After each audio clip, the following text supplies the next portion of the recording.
matinée, bonjour et bienvenue sur Europe 1. Jusqu'à 18h, vous allez passer 2 heures en compagnie de Isabelle Motro. Oui. Entourée d'une brochette, les meilleurs dans leur genre. Patrice Lecomte. Oh, le metteur en scène. Oui. Philippe Alfonsi. Oui. Le journaliste Pierre Bénichou. Bravo, bravo. Humoriste. Et Jérôme Bonaldi. J'avais envie de vous mettre en colère dès le départ, Pierre. C'est gagné. Pas du tout. Je vous trouve comme toujours très bon. Est-ce que vous auriez aimé finalement être humoriste plus que Non, journaliste? je déteste les humoristes. Même les de gens Vos. dont le métier est de faire rire, même surtout De Vos. L'idole des cons, De Vos. Dès que les gens sont abrutis, ils disent « Ah, De Vos, c'est bien », parce qu'ils croient qu'ils sont intellectuels, parce qu'ils écoutent les jeux de mots de Vos. J'aime les comiques lourds, j'aime les comiques gras, j'aime les comiques un peu comme Laurent Ruquier. Ça, j'attendais, je vous remercie. Ça, faut dire que je l'ai cherché dès le départ. J'adore Raymond DeVos comme tout le monde, mais je trouve c'est vrai que son côté, dès qu'on entend un autre comique, les gens disent oh non, ça vaut pas DeVos quand même. Tu sais, c'est la caution des culs serrés quand même. Voilà. Il y a de plus en plus de gens qui écoutent Europe 1, donc ils découvrent et ils arrivent comme ça, ils tombent sur Ruquier, ils entendent ah, il a DeVos. C'est vrai. C'est vous en fait. On a beaucoup d'auditeurs qui nous ont dit que l'autre jour, Raymond DeVos était invité sur une autre radio et ils ont cru que c'était vous qui parliez. Non. Je vous jure, des tas d'emails. Il m'imiterait ce gamin. Sylvie m'écrit, m'envoie quelques emails. Il est temps de se consacrer à ce que disent et ce qu'écrivent nos auditeurs. Sylvie me dit, j'ai la chance de pouvoir écouter l'émission tous les jours à mon travail. Je passe d'agréables moments grâce à vous. J'ai un faible tout particulier pour Patrice Lecomte, dont j'apprécie autant l'humour que les films. Ça y est, Patrice, les gens vous écrivent Enfin aussi. reconnu. Enfin reconnu. Hier soir sur France 3, me dit Séverine, il y avait Le Petit Poucet. C'est un email qui a été reçu mercredi et c'était diffusé Le Petit Poucet mardi soir. Une bonne idée pour un mardi soir, me dit-elle. Eh bien non, dans la bande-annonce, il était précisé interdit aux moins de 10 ans. Mais alors, c'était pour qui? Elle a pas tort. Quand on fait un film qui s'appelle Le Petit Poucet, que c'est interdit aux moins de 10 ans, c'est un peu con. Non? J'imagine que c'est le film d'Olivier Dahan. Voilà, donc qui effectivement n'a de petits poucets que le nom, parce que c'est une histoire qui est quand même prise au sens psychologique de l'histoire du petit poucet. Ah oui? Donc oui, les contes, quand on les adapte avec des grands et des adultes, on s'aperçoit que c'est quand même des choses assez dures. Hein. Très souvent, les noms correspondent à des noms de contes pour enfants et ce sont des choses, par exemple, moi il y a un dealer à côté de chez moi, il dit Blanche-Neige, Blanche-Neige, Blanche-Neige. Bon, c'est pas pour ça que je lui emmène les gosses. Oui, bien sûr, bien sûr. Moi j'ai été traumatisé toute ma vie par Blanche-Neige et les 7 nains. Une petite question pour monsieur, je sais tout ce qu'il n'y a pas besoin de savoir que les autres ne savent pas. Oh, c'est Bonaldi, c'est-à-dire, ça. monsieur, voilà, bravo. C'est pas vrai, je sais rien, je bluffe beaucoup. À mon avis, vous devez recevoir des tas de mails en disant Bonaldi, il a dit ça, mais c'est pas vrai du tout. Ben, justement, Ah est-ce bon. que les cigarettes que j'achète dans le commerce aujourd'hui en 2003 sont les mêmes que celles que mon arrière-grand-père fumait en 1900? Si c'était des Gauloises, non. Non, parce qu'il y a un taux maximum de nicotine. Ah ben, tu vois que tu sais tout. Il y a un taux maximum maintenant. Pourquoi est-ce qu'un jour... Il y a un taux maximum maintenant. Et par exemple, les Celtiques, qu'on appelait les tiges de 8, ce ne sont plus les tiges de 8, ce sont des tiges de 6. Et alors, En fait, de s'il ne sait pas, il est très fort. Alors, il peut dire n'importe Non, mais quoi. je- C'est vrai, Les fumeurs de Gauloises peuvent le certifier. Ça les veut gitanes, dire, c'est pareil, ça ils sont plus fines. doit être explicité. Il y a un taux maximum, on croirait que le taux est maximum maintenant. Non, il y a un maximum qui a été fixé au taux de nicotine, Oui. ce qui fait qu'elles sont moins fortes maintenant qu'elles ne le furent. Exact. Soyez clair, Bonaldi. Vous faites des erreurs aussi parfois. Hein. Julien me dit, très cher Très Laurent, souvent. personne n'a fait remarquer à notre très cher Bonaldi qu'un écran à 380 degrés, cela Oui. n'existe pas. En effet, même si je ne doute pas de la largesse d'esprit de ce cher monsieur Bonaldi, l'écran le plus large du monde ne peut dépasser 360 degrés, même avec des yeux derrière la tête. C'était à propos du sujet sur Climax. Oui, et la Il a patronne honte. de Climax qui était là a gentiment ensuite rectifié, elle a dit 360. Elle a insisté, pour qu'elle n'insiste pas, elle n'a pas insisté. Vous êtes con, hein. Ah oui. Vous rendez l'actualité moins morose, me dit Jules, merci. Et Franco m'écrit pour m'envoyer une jolie fable. Franco lui-même. Franco, oui. Ressuscité. Mais d'où- Franco d'où Gaccio, t'écris-t-il c'est son nom, Franco bon, Gaccio. Je croyais que c'était le Codio. Écoutez cette fable historique. Michael, le maître dragon, était un officiel à la cour du roi Arthur. Il était obsédé par un fantasme, fourrer son nez dans la voluptueuse poitrine de la jolie reine. Mais il savait que la sanction serait la mort. Un jour, il révéla son fantasme à son collègue Horatio, lequel était le médecin privé du roi. Horatio lui dit « Je peux arranger ça, mais j'ai besoin de 1000 pièces d'or pour soudoyer. » Michael, le maître dragon, accepte volontiers. Le jour suivant, Horatio, le médecin, fabrique une lotion grattante et en verse un peu dans le soutien-gorge de la reine pendant qu'elle prend un bain. Peu après s'être habillé, la démangeaison commence et augmente en intensité. Après avoir été appelé à la chambre royale, Horatio dit au roi que seule une salive spéciale appliquée pendant 4 heures pouvait guérir ce type de démangeaison. Les tests montraient qu'une telle salive ne pouvait être trouvée que dans la bouche de Michael, le fameux maître dragon. Le roi convoque Michael, celui-ci se mit l'antidote que lui avait donné Horatio dans la bouche et pendant les 4 heures suivantes, il lécha et suça passionnément les seins magnifiques de la reine. Satisfait, heureux, il retourne dans ses appartements et il trouve Horatio qui attend son paiement. Mais là, il dit « Tu peux toujours courir, tu n'oseras jamais dire ce que tu as fait, jamais je ne te paierai. » Le jour suivant, Horatio mit une dose massive de la lotion grattante dans le caleçon du roi Arthur. Épatant. Rien à dire. Le roi convoqua Michael, le maître dragon. Moralité, mieux vaut payer ses dettes. Elle est jolie, non? Je trouve que notre auditeur mérite le DVD largement de la pièce. La presse est unanime qui vient de sortir. La fameuse pièce que vous avez écrite, c'est à prendre ou à lécher, c'est ça? Pièce que vous avez failli jouer, rappelons-le. Oh, vous m'avez pas vu? Quel regret. Mais moi non plus. J'aurais tellement aimé. Un jour, j'aimerais tellement vous voir Oh, sur je scène. ferai une représentation Pourquoi ça pour s'est vous. pas fait? Vous auriez tellement aimé. Mais il aurait non, parce tellement qu'il a aimé. préféré Miller. Non. Il a préféré Miller, évidemment. Miller est plus facile à cacher en cas d'invasion. Non. Non, c'est vous. Pierre, c'est lui. Je plaisante. Vous êtes un petit peu dégonflé sur cette affaire-là. Non, mais c'était pour valoriser mon camarade, vous savez, comme je suis mon camarade. Enfin, moi, j'étais pas libre. Je jouais à Paris pendant ce temps-là. Votre pièce était jouée à Paris, je crois, non? Oui. Ah oui, d'accord. Et si vous voulez, on peut. Il y a des théâtres qui cherchent des pièces là pour la fin de l'année. Vous savez que tout ne marche pas. Ah non. Oh non. Si ça vous tente, moi, on la remonte avec vous, hein. À bien y regarder, j'ai fait une première lecture comme toujours, j'impressionne le premier jour, où on a dit ce qu'il est bien, et dès que j'ai vu les autres sur scène, je me suis dit j'aurais jamais été capable de faire tout ça. Vous vous rendez pas compte? Il faut bouger, il faut parler, il faut revenir, il faut sortir de scène et tout. Bouger, je sais pas, mais parler, tu sais. Ce qui est génial, en tout cas. Toi, tu ne m'as jamais fait tourner, toi. Lui, il a écrit une pièce qui a été jouée à Paris. Toi, t'as fait combien de films? Une vingtaine? Jamais. Pas une panne, rien du tout. Je te le dis maintenant. Je te le dis devant nos amis. Tu me demandes pourquoi je t'invite pas à mes anniversaires. Pour ça. Je le dis quand même, hein, parce que Pierre, vous n'avez peut-être pas encore visionné le DVD de la pièce, la presse. Il paraît que c'est formidable. Mais dans les bonus, on voit la lecture de Pierre Bénichou et Gérard Miller. On a été filmés sur la Non. pièce. Ah, si, Pas possible. Mais si, on vous voit, Pierre. Les droits d'auteur vont tomber, j'espère. On voit Pierre et Gérard s'arracher les moments. Ah non, ça c'est moi qui vais le dire. Non, ça c'est moi. Ça c'est trop bon, c'est génial, Pierre. Ah oui, il paraît qu'il l'a fait monter en boucle sur sa télé le jour où j'ai mis Pierre Bénichou plus bas que terre. Ouais, ça s'appelle. Bon, c'est pas vrai. Enfin, On ne il voit a pas été sur le choisi. DVD, mais on peut toujours le dire, ça fait vendre. Ah, René m'écrit, on revient aux auditeurs un instant, hein? Oui, peut-être. Hein, oui. Quand même. De grâce, beat, please, me dit René. Quand vous nous quittez à la fin d'une émission, ne dites pas bye bye, comme vous le dites quasiment tous les jours. Ça m'écorche les oreilles. Dites bye ou bye bye, mais pas bye bye.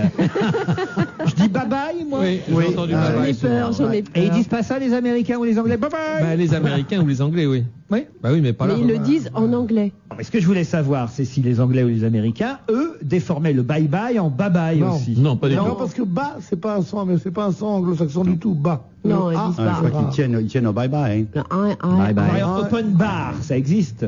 bas. Hein. Oui, Non, mais c'est bas. presque un open bar. Bon, bah alors, bye bye, on se retrouve après la pub. Bonjour, c'est Annie Dupéré. J'ai une bonne nouvelle pour tous les frères et sœurs qui m'écoutent. Les 8 et 9 novembre, c'est notre fête à tous. Une belle occasion de faire la fête entre frères et sœurs et de partager un petit moment de bonheur. Alors les 8 et 9 novembre, offrez-vous un bouquet de fleurs, une carte électronique, un SMS, un tour en montgolfière ou un déjeuner en tête-à-tête et complétez votre album de souvenirs. La fête des frères et sœurs, une initiative de SOS Village d'enfants. Ah, Pour les cartes électroniques, c'est sur www.sosve.org. Leclerc. Joyeux Noël, Mathilde. Mais qu'est-ce que tu me ramènes encore? Écoute, je suis chez Leclerc quand on détourne un rayon, console de jeux Xbox, manette, kit DVD, DVD du film X-Men 2, à prix coûtant. Tu m'entends, à prix coûtant? Je suis pas sourde. Du 5 au 29 novembre, Noël de rêve chez Leclerc. Le pack Xbox X-Men 2 de Microsoft incluant la console de jeu, sa manette, le kit DVD et le DVD du film X-Men 2 est à 193,87 € avec en plus 25 € de tickets Leclerc en bon d'achat. Voir modalité dans les magasins participants. Philippe, mais pourquoi t'en as pris 3? L'euphorie, probablement. Oh, vous là! Ici la brigade d'intervention Marie. C'est bien de vouloir manger léger le soir, mais dans manger léger, il y a manger. Auriez-vous oublié nos barquettes traiteurs? La barquette traiteur de Marie. Un délice. Et vous réalisez prêt en 3 minutes au micro-ondes. Exemple, le cabillaud nappé de sauce citron avec du riz blanc et ses petits légumes. Un vrai repas, quoi.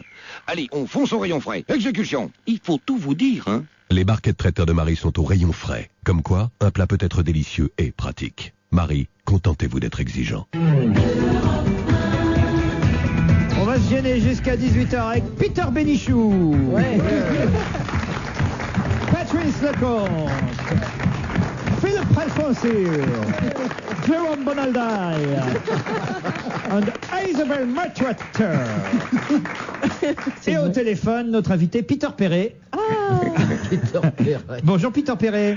Salut à tous. Est-ce qu'on vous appelle comme ça à l'étranger, Peter Perret? Pas beaucoup, parce que je vais pas beaucoup chanter dans des pays non francophones.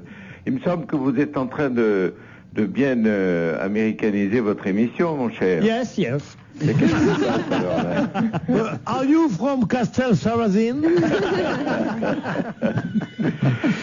Écoutez, je vous ai accompagné, ou vous nous avez accompagné, Rebecca et moi, pendant au moins 3 jours, là. On vient de se taper 2000 kilomètres. Et bon, qu'est-ce qu'on écoutait dans la voiture? Voilà, l'équipe de Branquignol, là, de Laurent Ruquier, voilà. Enfin, vous nous préférez aux grosses têtes, c'est gentil, on le fera savoir à Philippe Bouvard.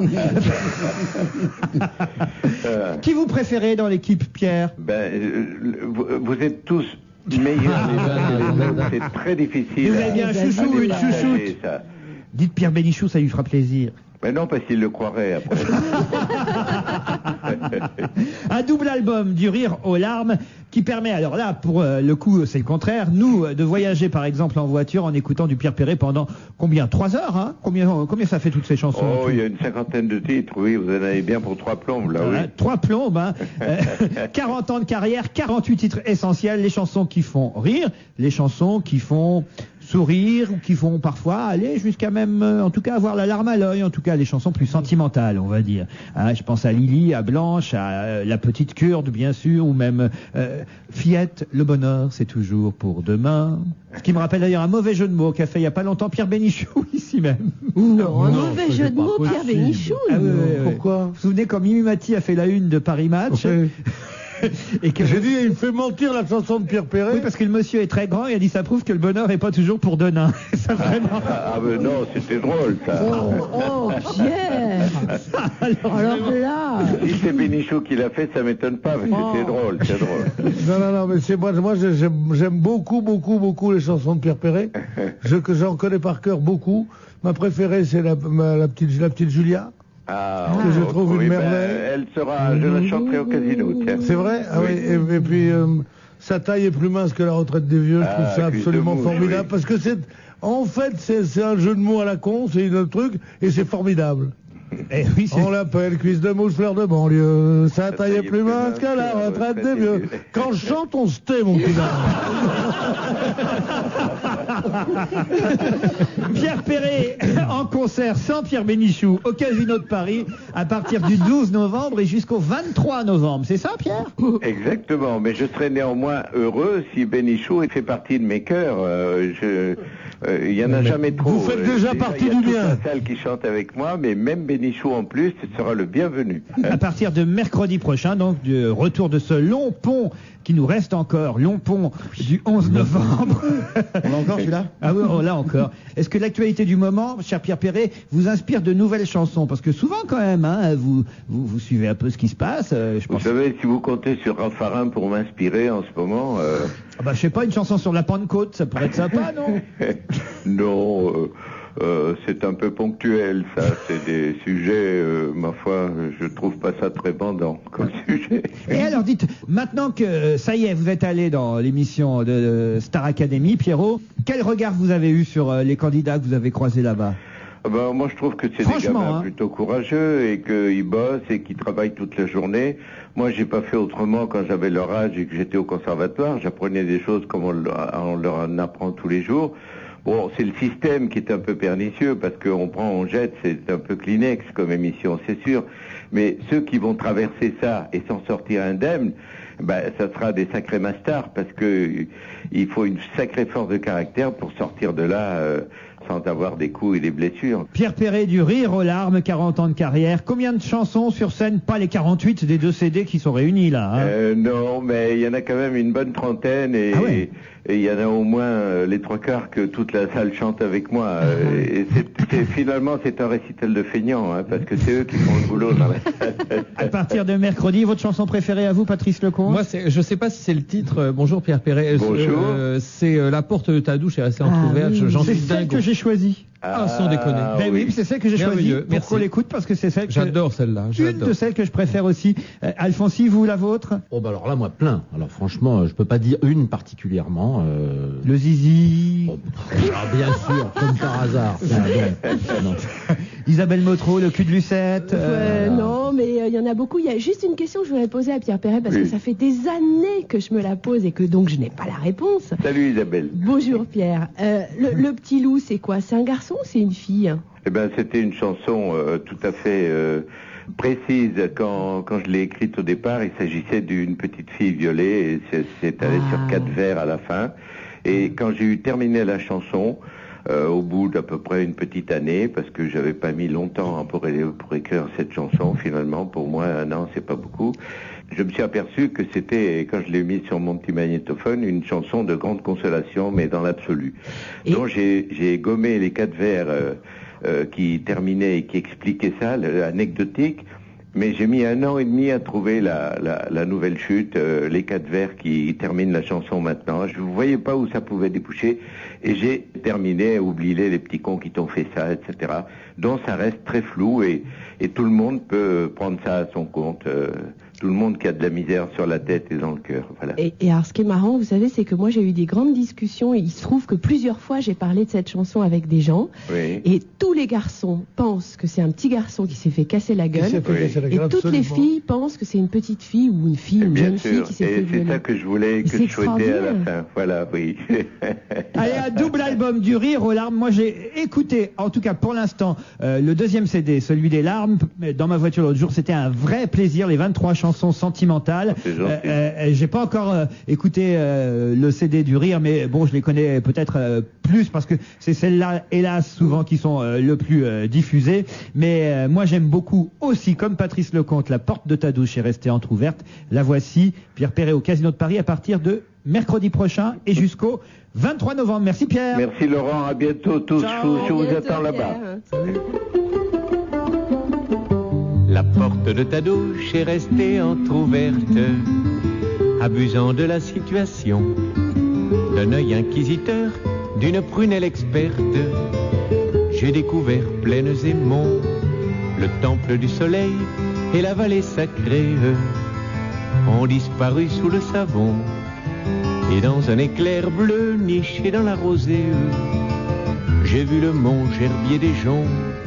La porte de ta douche est restée entrouverte, et j'ai cru voir en un instant les jardins andalous que piétinait alerte tous les chevaux d'Afghanistan. Et ni les jardiniers, ni les faiseurs de pluie n'ont vu de chef-d'œuvre aussi beau au-dessus du panier de votre anatomie est une grappe de cadeaux. La porte de ta douche est restée entrouverte. Peut-on ne pas devenir fou en découvrant parmi quelques îles désertes tous les chemins de Katmandou? Et telle une algue souple au fond des mers nacrées, tu ressemblais à Ophélie, tes doigts s'ouvrant sur tes jeunes seins de poupée, comme des roses épanouies. La porte de ta douche est restée entrouverte. Le documentaire était beau. Ces flammes roses avec la culture des fraises ont mis la fièvre sous ma peau. Une chanson dorée s'échappait de tes lèvres et ça parlait de paradis. Je buvais goulûment ces paroles un peu mièvres, au frisson d'amour garanti.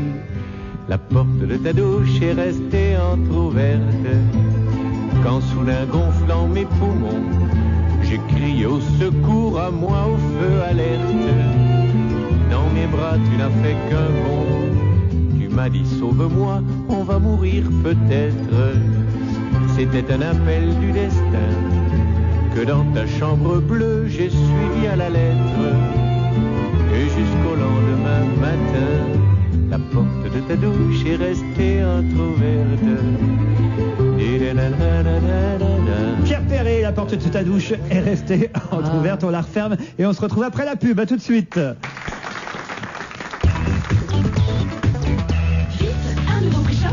Jusqu'au 8 novembre, dans votre magasin Carrefour, les filets de cabillaud pêchés en Atlantique Nord-Est sont au prix choc de 7,90 € le kilo seulement. Quel prix choc!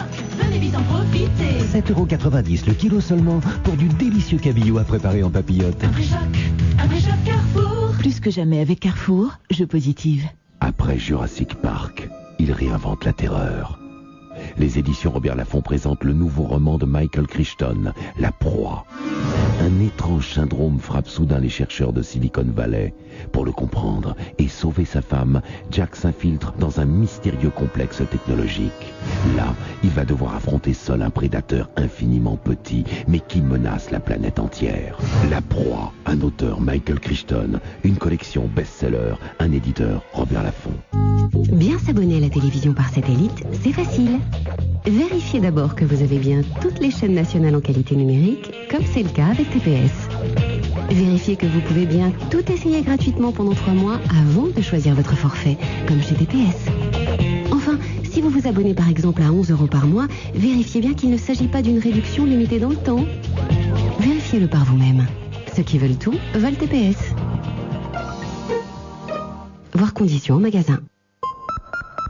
C'est le cabinet juridique, je vous appelle du palais, là. Le procès c'est pas gagné, hein. Enfin c'est pas perdu non plus, hein. Enfin, là je suis sur mon portable, je vous laisse, hein. Quand on est professionnel, c'est important d'avoir du temps. Bouygues Télécom lance le forfait Platinum Pro, le seul forfait mobile réservé aux professionnels et offrant des appels illimités de 6h à 20h du lundi au vendredi. C'est le moment de choisir Bouygues Télécom sans changer de numéro. Une série limitée jusqu'au 10 décembre 2003 avec un engagement de 12 mois. Appel métropolitain illimité vers fixe et Bouygues Télécom hors jour férié. Détails, conditions et liste des points de vente au 0805 906 906. Appel gratuit depuis un fixe. On va se gêner jusqu'à 18h avec Bénichou, Alfonsi, Lecomte, Bonaldi et Isabelle Motro. Ça y est, c'est fait, hein. Felipe de Borbón, prince héritier de la couronne d'Espagne, et Leticia Ortiz Rocasolano, on n'avait pas son nom en entier, hein. Leticia Ortiz Rocasolano, la présentatrice du JT espagnol, 31 ans. Ils se sont fiancés hier à Madrid, dans les jardins du Palais Royal. C'est une belle histoire, c'est un conte de fées, la présentatrice du 20h qui va peut-être un jour devenir reine d'Espagne. Vous vous rendez compte un peu? À moins que ce soit lui qui présente le 20h. Je voudrais vous faire un petit quiz. Allez-y. Qui a pu écrire l'article suivant? L'Espagne est décidément un pays magique. On savait déjà qu'on pouvait y construire à moindre frais des châteaux de toute taille. On apprend maintenant que c'est aussi le pays où la présentatrice du journal télévisé peut devenir reine. Point. Pour de vrai. Point. Ayant été affublé d'une couronne, au temps où je présentais moi-même le journal du 20h, je sais à quel point l'ornement peut être encombrant, au point parfois de faire perdre leur équilibre à des créatures fragiles. Qui a pu écrire cela? C'est pas la reine Christine quand même. La reine Christine. C'est elle. Vous avez gagné un DVD. Ah ben c'est normal que ça l'intéresse. C'est un article très joli qu'a fait Christine O'Crane, justement. Dans le journal Métro. Dans le journal Métro. Gratuit. Très bon gratuit. Très bon gratuit. Mais arrête de répéter tout ce qu'il dit. Un peu moins bon que 20 minutes, mais très bon quand même. Je préfère 20 minutes. Je préfère Métro. Et alors, tu vois que j'ai quand même mon compte à moi. Non, c'est très bien. Parce que métro est un peu moins cher. Mais c'est vrai que métro est un petit peu plus gratuit que 20 minutes. Ouais. C'est encore plus gratuit. Bon. Et alors, c'est formidable parce que Christine, qui sourit quand elle vient parmi nous et qu'on lui dit la reine Christine, elle dit oh non, arrêtez, j'en ai marre. Et elle me dit j'en peux plus de ce truc-là. Là, quand même, en bonne professionnelle, elle a ressorti sa couronne pour introniser, si on peut dire, la demoiselle qui va épouser et qui s'appelle, je vais vous le dire avec l'accent espagnol. Ah, chouette. Elle s'appelle exactement Doña Leticia Ortiz Rocasolano. C'est pas tout le monde qui peut dire. C'est vrai ça. qu'elle peut faire reine comme métier. Quand tu t'appelles, si tu t'appellerais comme ça. Moi, je ferais reine. Mao a menti. Vous avez peut-être entendu ça sur Europe 1 ce matin. C'est François qui a sorti cet article aujourd'hui. La longue marche n'aurait pas dépassé 6100 km, alors que Mao nous avait dit que c'était 12 000 km. Ah, moi, je la connais pas bien, cette marche des soldats de l'armée rouge. Je suis sûr que Philippe Alfonsi est capable de me faire un petit cours là-dessus. Alors, c'est quoi cette marche? La longue marche, c'est comme ça que Mao a réussi à gagner la guerre civile en entraînant derrière lui les troupes du peuple, n'est-ce pas? L'armée rouge. Comment ça s'appelait d'ailleurs? Ça s'appelait pas l'armée rouge là-bas. L'armée rouge, c'est soviétique. Non, ça s'appelait comment? Je sais plus, je me rappelle plus. Bah alors François, il dit les soldats de l'armée rouge. Non, mais déjà, c'est pas mal quand même, 6000 km. Sur l'allée, alors qu'on pensait qu'ils avaient fait l'aller-retour. Voilà. Alors, non, mais comment cette confusion a-t-elle été possible? C'est ça qui m'a fasciné lorsque j'ai entendu sur Europe 1, ma radio préférée ce matin, c'est que maintenant ils peuvent mesurer la distance puisqu'on connaît leur trajet. Oui. Mais avant, on connaissait si peu la Chine qu'on ne savait pas quelle distance faisait d'aller de tel endroit à tel endroit à tel endroit à tel endroit parce qu'il n'y avait pas de carte. Or, ils ont mesuré leur distance qu'ils ont dite de 12 000 km alors qu'elle ne serait que de 6 000 km selon les cartes géographiques parce qu'ils ont compté leurs pas. Voilà. Et ils avaient des petits pieds à l'époque. Ils ont compté leurs pas, donc ils ont dû compter, comme font les gens normaux, 70 cm. Moi, c'est 1m10. Mais comment veux-tu qu'ils aient compté leurs pas? Eh oui, ils ont compté leurs pas. Ils avaient que ça à faire, tu crois? Vraiment? Ils comptaient leurs pas. Il y avait un mec qui faisait Ils font la ça. guerre, ils comptent leurs pas. Non, j'y crois pas. Ce que tu es en train de dire, Pierre, c'est que pendant la longue marche, il y avait un compteur de pas. Ouais. Un compteur Il y avait un Un mec compteur de pas, c'est que tous les jours, ils devaient noter, nous avons fait tant de pas, nous avons fait... Oui, mais donc il fallait bien Qu'est-ce que ça donne en chinois? Dans la troupe, il n'y a pas de jambe. C'est quoi? Allons de la jambe, mignonne, allons de la jambe. Et voilà. À mon avis, les 12 000 km qui étaient annoncés, c'était en anciens kilomètres. 1 kilomètre à pied, ça arrive, 1 kilomètre à pied, ça arrive les sushis. Le sushi, c'est au Japon. Oui, on s'en fout, c'est asiatique. On va Ça, pas c'est l'Amérique du Sud. Imaginez, Tout ça, c'est macaroni, quoi. imaginez qu'ils marchent encore plus longtemps et voilà, ils y arrivent. Qui nage un peu. À la nage, voilà. On va pas. Non, vous arrêtez à des détails dans cette équipe. Pas des détails, de passer de 12 000 à 6 000, je serais même petit. Une danseuse du ventre appelle Villepin au secours. Katie, une Française, danseuse du ventre réputée dans les cabarets du Caire, a pris sa plume, celle qu'elle avait dans le cul. C'est malencontreux là. Jamais une danseuse du ventre n'a des plumes là où tu le dis. Une danseuse du ventre se concentre. Mais attends, elle est d'origine française. D'où plume dans... ça toujours une plume dans le cul. En tout cas, elle a écrit à Dominique de Villepin, le ministre des Affaires étrangères, pour qu'il intercède auprès du gouvernement égyptien afin qu'il lève une menace d'interdiction d'exercer son métier, puisque cette menace pèse sur toutes les artistes étrangères en Égypte. Elle ne pourrait plus faire bientôt la fameuse danse du ventre. Il faut dire que beaucoup de danseuses du ventre viennent de Russie, émoustillent le public et ça menace évidemment les vraies danseuses du ventre égyptiennes. Parce qu'elles émoustillent pas les Oui, égyptiennes. mais elles ont le droit parce qu'elles sont égyptiennes et on ne veut pas d'autres danseuses du ventre qui viennent de l'étranger. Voilà. Et la française qui est là-bas, Katie, dit Monsieur de Villepin, faites quelque chose pour moi pour que je puisse continuer à exercer mon métier en Égypte. La prochaine fois que je vois une égyptienne qui danse la java dans mon bal populaire, elle va en prendre plein la tête. C'est un peu ça, en gros. Mais pourquoi qu'on n'aurait pas le droit de danser la danse du ventre? Qu'est-ce qui va répondre, Villepin, à ça? Bah, Monsieur de Villepin va répondre. Il va prendre sa plus belle plume, lui aussi. Celle qu'il a ailleurs. Voilà. Et j'imagine qu'il va dire, chère Katie, dès que je ferai un voyage là-bas en Égypte, eh bien, je ne manquerai pas d'en parler à Monsieur. Comment il s'appelle d'ailleurs le président égyptien en ce moment? Moubarak. Mon cher Monsieur Moubarak, n'oubliez pas qu'il est encore fécond. le ventre d'où est sortie cette danse merveilleuse. Voilà. Je reste dans le domaine du spectacle avec deux cantatrices qu'on a vues sur scène en même temps à l'Opéra Bastille lundi soir pour le même rôle. Je vous explique ce qui s'est passé. La cantatrice de Lulu, l'opéra donné en ce moment à la Bastille, Laura Aikin, a chanté, mais elle avait le pied dans le plâtre, si bien qu'elle pouvait chanter, mais elle ne pouvait pas bouger. Donc elle a chanté le pied dans le plâtre pendant que ça... C'est un air connu, ça, le pied dans le plâtre. Je vais vous chanter le pied dans le plâtre. Le pied dans le plâtre. Le nez dans les étoiles. C'est qui, ça? Et le pied dans le plâtre. Alors c'est pas comme ça. Et le cul dans la bassine. De me voir si belle. Parce que ça, vous faites de l'opérette. C'est pas comme ça. Là, tel que vous le chantez, c'est l'opérette. L'opéra, c'est ma culture. Fais-nous l'opéra. L'opéra, ce serait plutôt...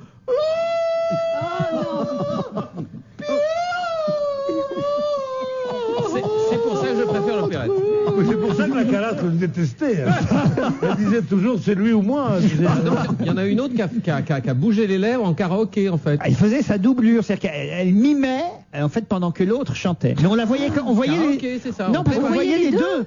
Elle était assise sur une chaise sur le côté de la Il y scène. en a une qui était dans le plâtre. J'aurais voulu voir ça. Ça devait être quelque chose comme ça. Mais d'ailleurs, le nom de la pièce, c'est Lu. Et comme elles étaient deux, ils l'ont appelé Lu. C'est pour ça. Oui, c'est le groupe Danone qui sponsorisait l'opéra. J'aurais voulu être à l'Opéra Bastille. Ça devait être chouette quand même. Hein. Voilà. Bon, si j'aurais voulu être à l'Opéra Bastille pour le reconstruire, moi. Le chef d'orchestre s'était cassé le poignet, alors c'était un autre qui devant lui bougeait Et d'ailleurs, c'est pareil pour le public. Il y avait la moitié de la salle qui applaudissait, les sur autres le plâtre des autres. C'est beau la Bastille. Il y a des trompettes aussi. Les trompettes, c'est un faux mec très beau qui joue de la trompette, et derrière il y a Maurice André. Le roi de la trompette, l'homme du Nord. D'ailleurs, c'est pas nous qui parlons là, faut vous le dire. Oui, non oui. Parce que nous, on est à Faune, son nom doublure. Oui, c'est pour ça qu'on passe l'après-midi. Bon, bah écoutez, je crois qu'on a fait le tour de ce qu'on peut dire là-dessus sur Lulu. Bon. On se retrouve après quelques messages. À tout de suite. Nous aspirons tous au bonheur, mais comment le trouver, le retenir et même le définir? Après le succès du Moine et le philosophe, découvrez le nouveau livre de Mathieu Ricard, Plaidoyer pour le bonheur. À la question du bonheur, souvent négligée en Occident, Mathieu Ricard, riche de sa double culture et de sa fréquentation des plus grands sages, apporte une réponse optimiste et accessible à tous. Une réflexion passionnante sur les moyens d'atteindre le bonheur authentique. Plaidoyer pour le bonheur, de Mathieu Ricard, un livre ni l'édition.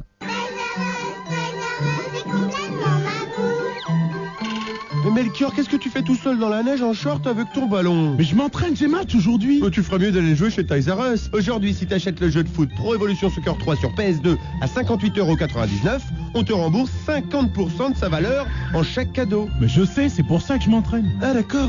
Bah oui, mais quand on sait pas, on ne dit rien. Rien du tout.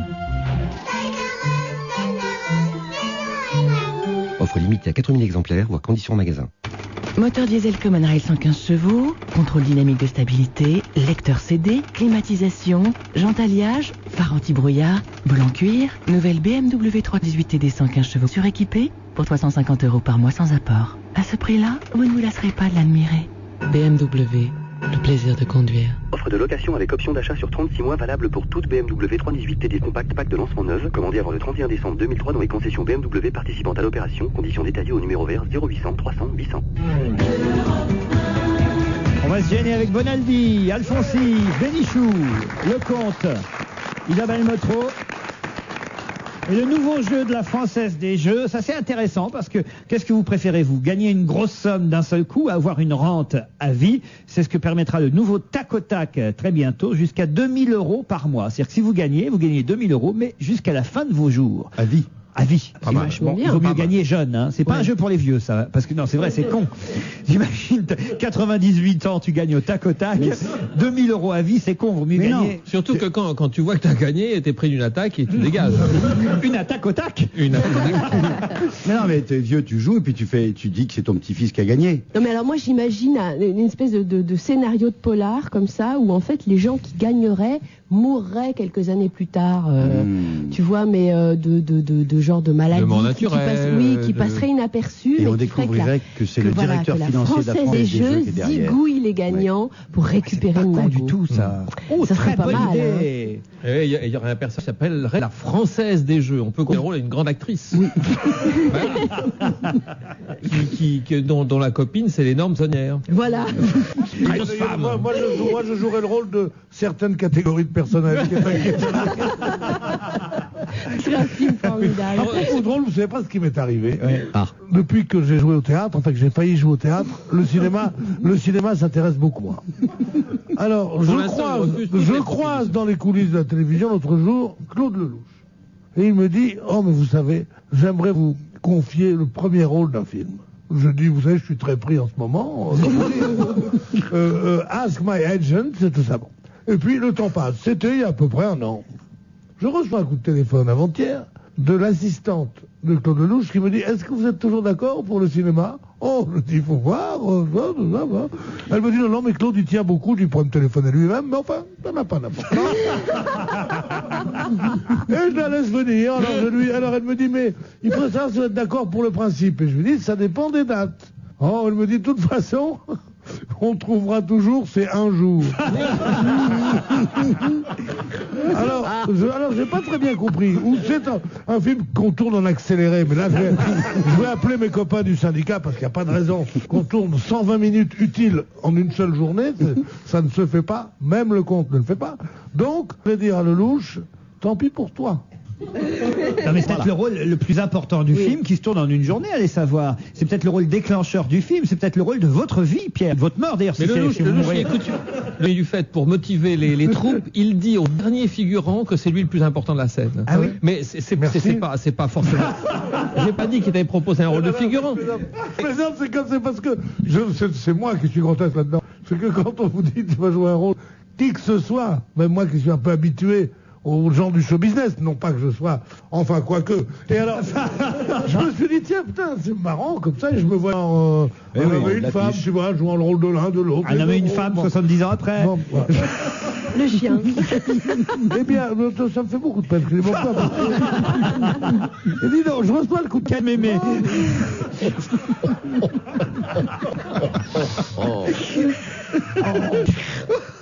Et alors? Ben alors ça vous fait quelque chose quand même quand on vous dit un jour. Eh ben, ça me rappelle une autre anecdote. Et tu sais ce que j'ai répondu? Avec plaisir.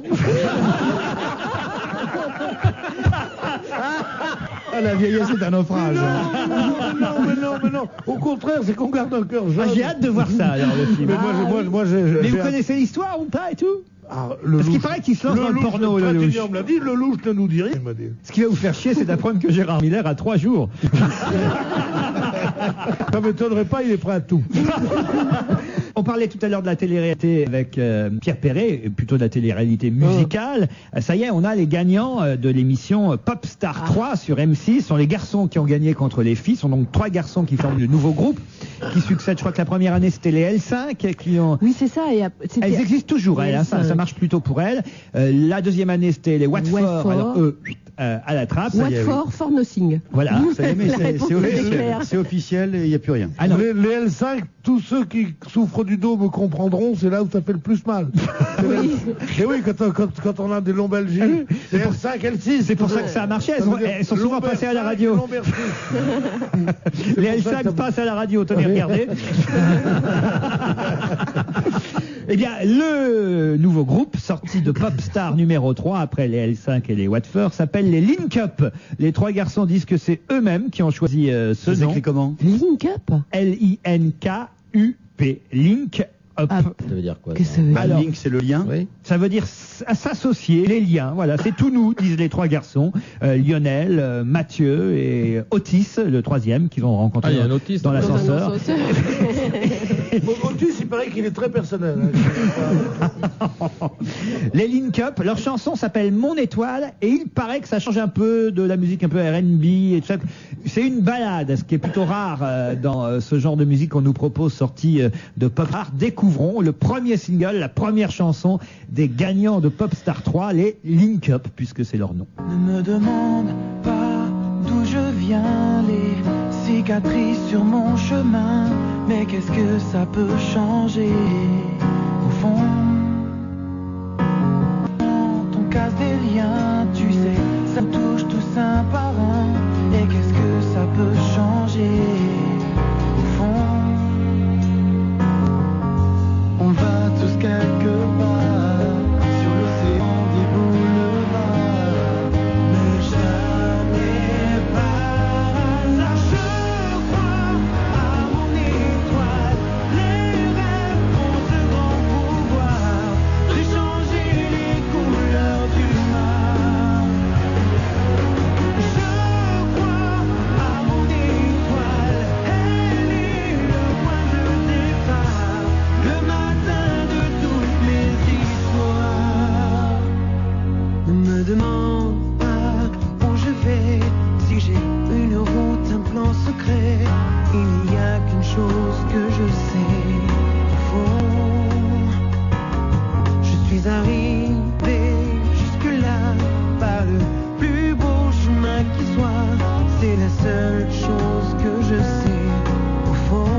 Si maintenant je m'égare sur l'océan des boulevards, ce n'est plus par hasard. Je crois à mon étoile. Les rêves ont ce grand pouvoir de changer les couleurs du noir. Je crois à mon étoile. Elle est le point de départ, le matin de toutes mes histoires.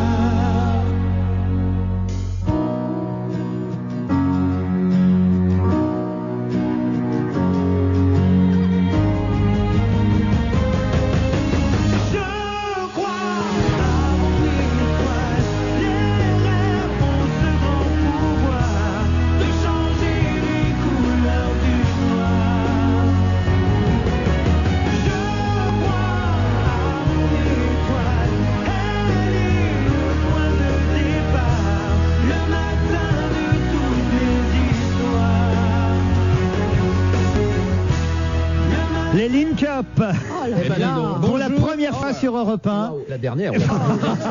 Ah non, Espérons. c'est pas gentil de dire mais ça. si, attends. Il ne faut jamais dire ça. Ici même, il y a très très longtemps, Ouais. il y a un type qui s'appelait Maurice, je crois, qui a écouté un disque, il a cassé l'antenne en disant c'est la première fois et la dernière fois, il s'appelait Johnny Johnny Hallyday. Hallyday. le mec. Ah oui, mais là, je Enfin, peux là, te il dire non. s'appelle pas Johnny Aucun Hallyday. danger. Faut On jamais ne dire dit jamais. pas, Dans Il y a ce un temps. type, il Aucun s'appelle danger. Maurice. On parle de mon ami Lucien Maurice, qui est un de ceux qui ont fait cette station. Oui. Et si tu bectes aujourd'hui, c'est grâce à Lucien. Et qui était un mec génial. Lulu, si tu nous Non, mais- entends de là-haut, tu t'es gouré pour Johnny Hallyday.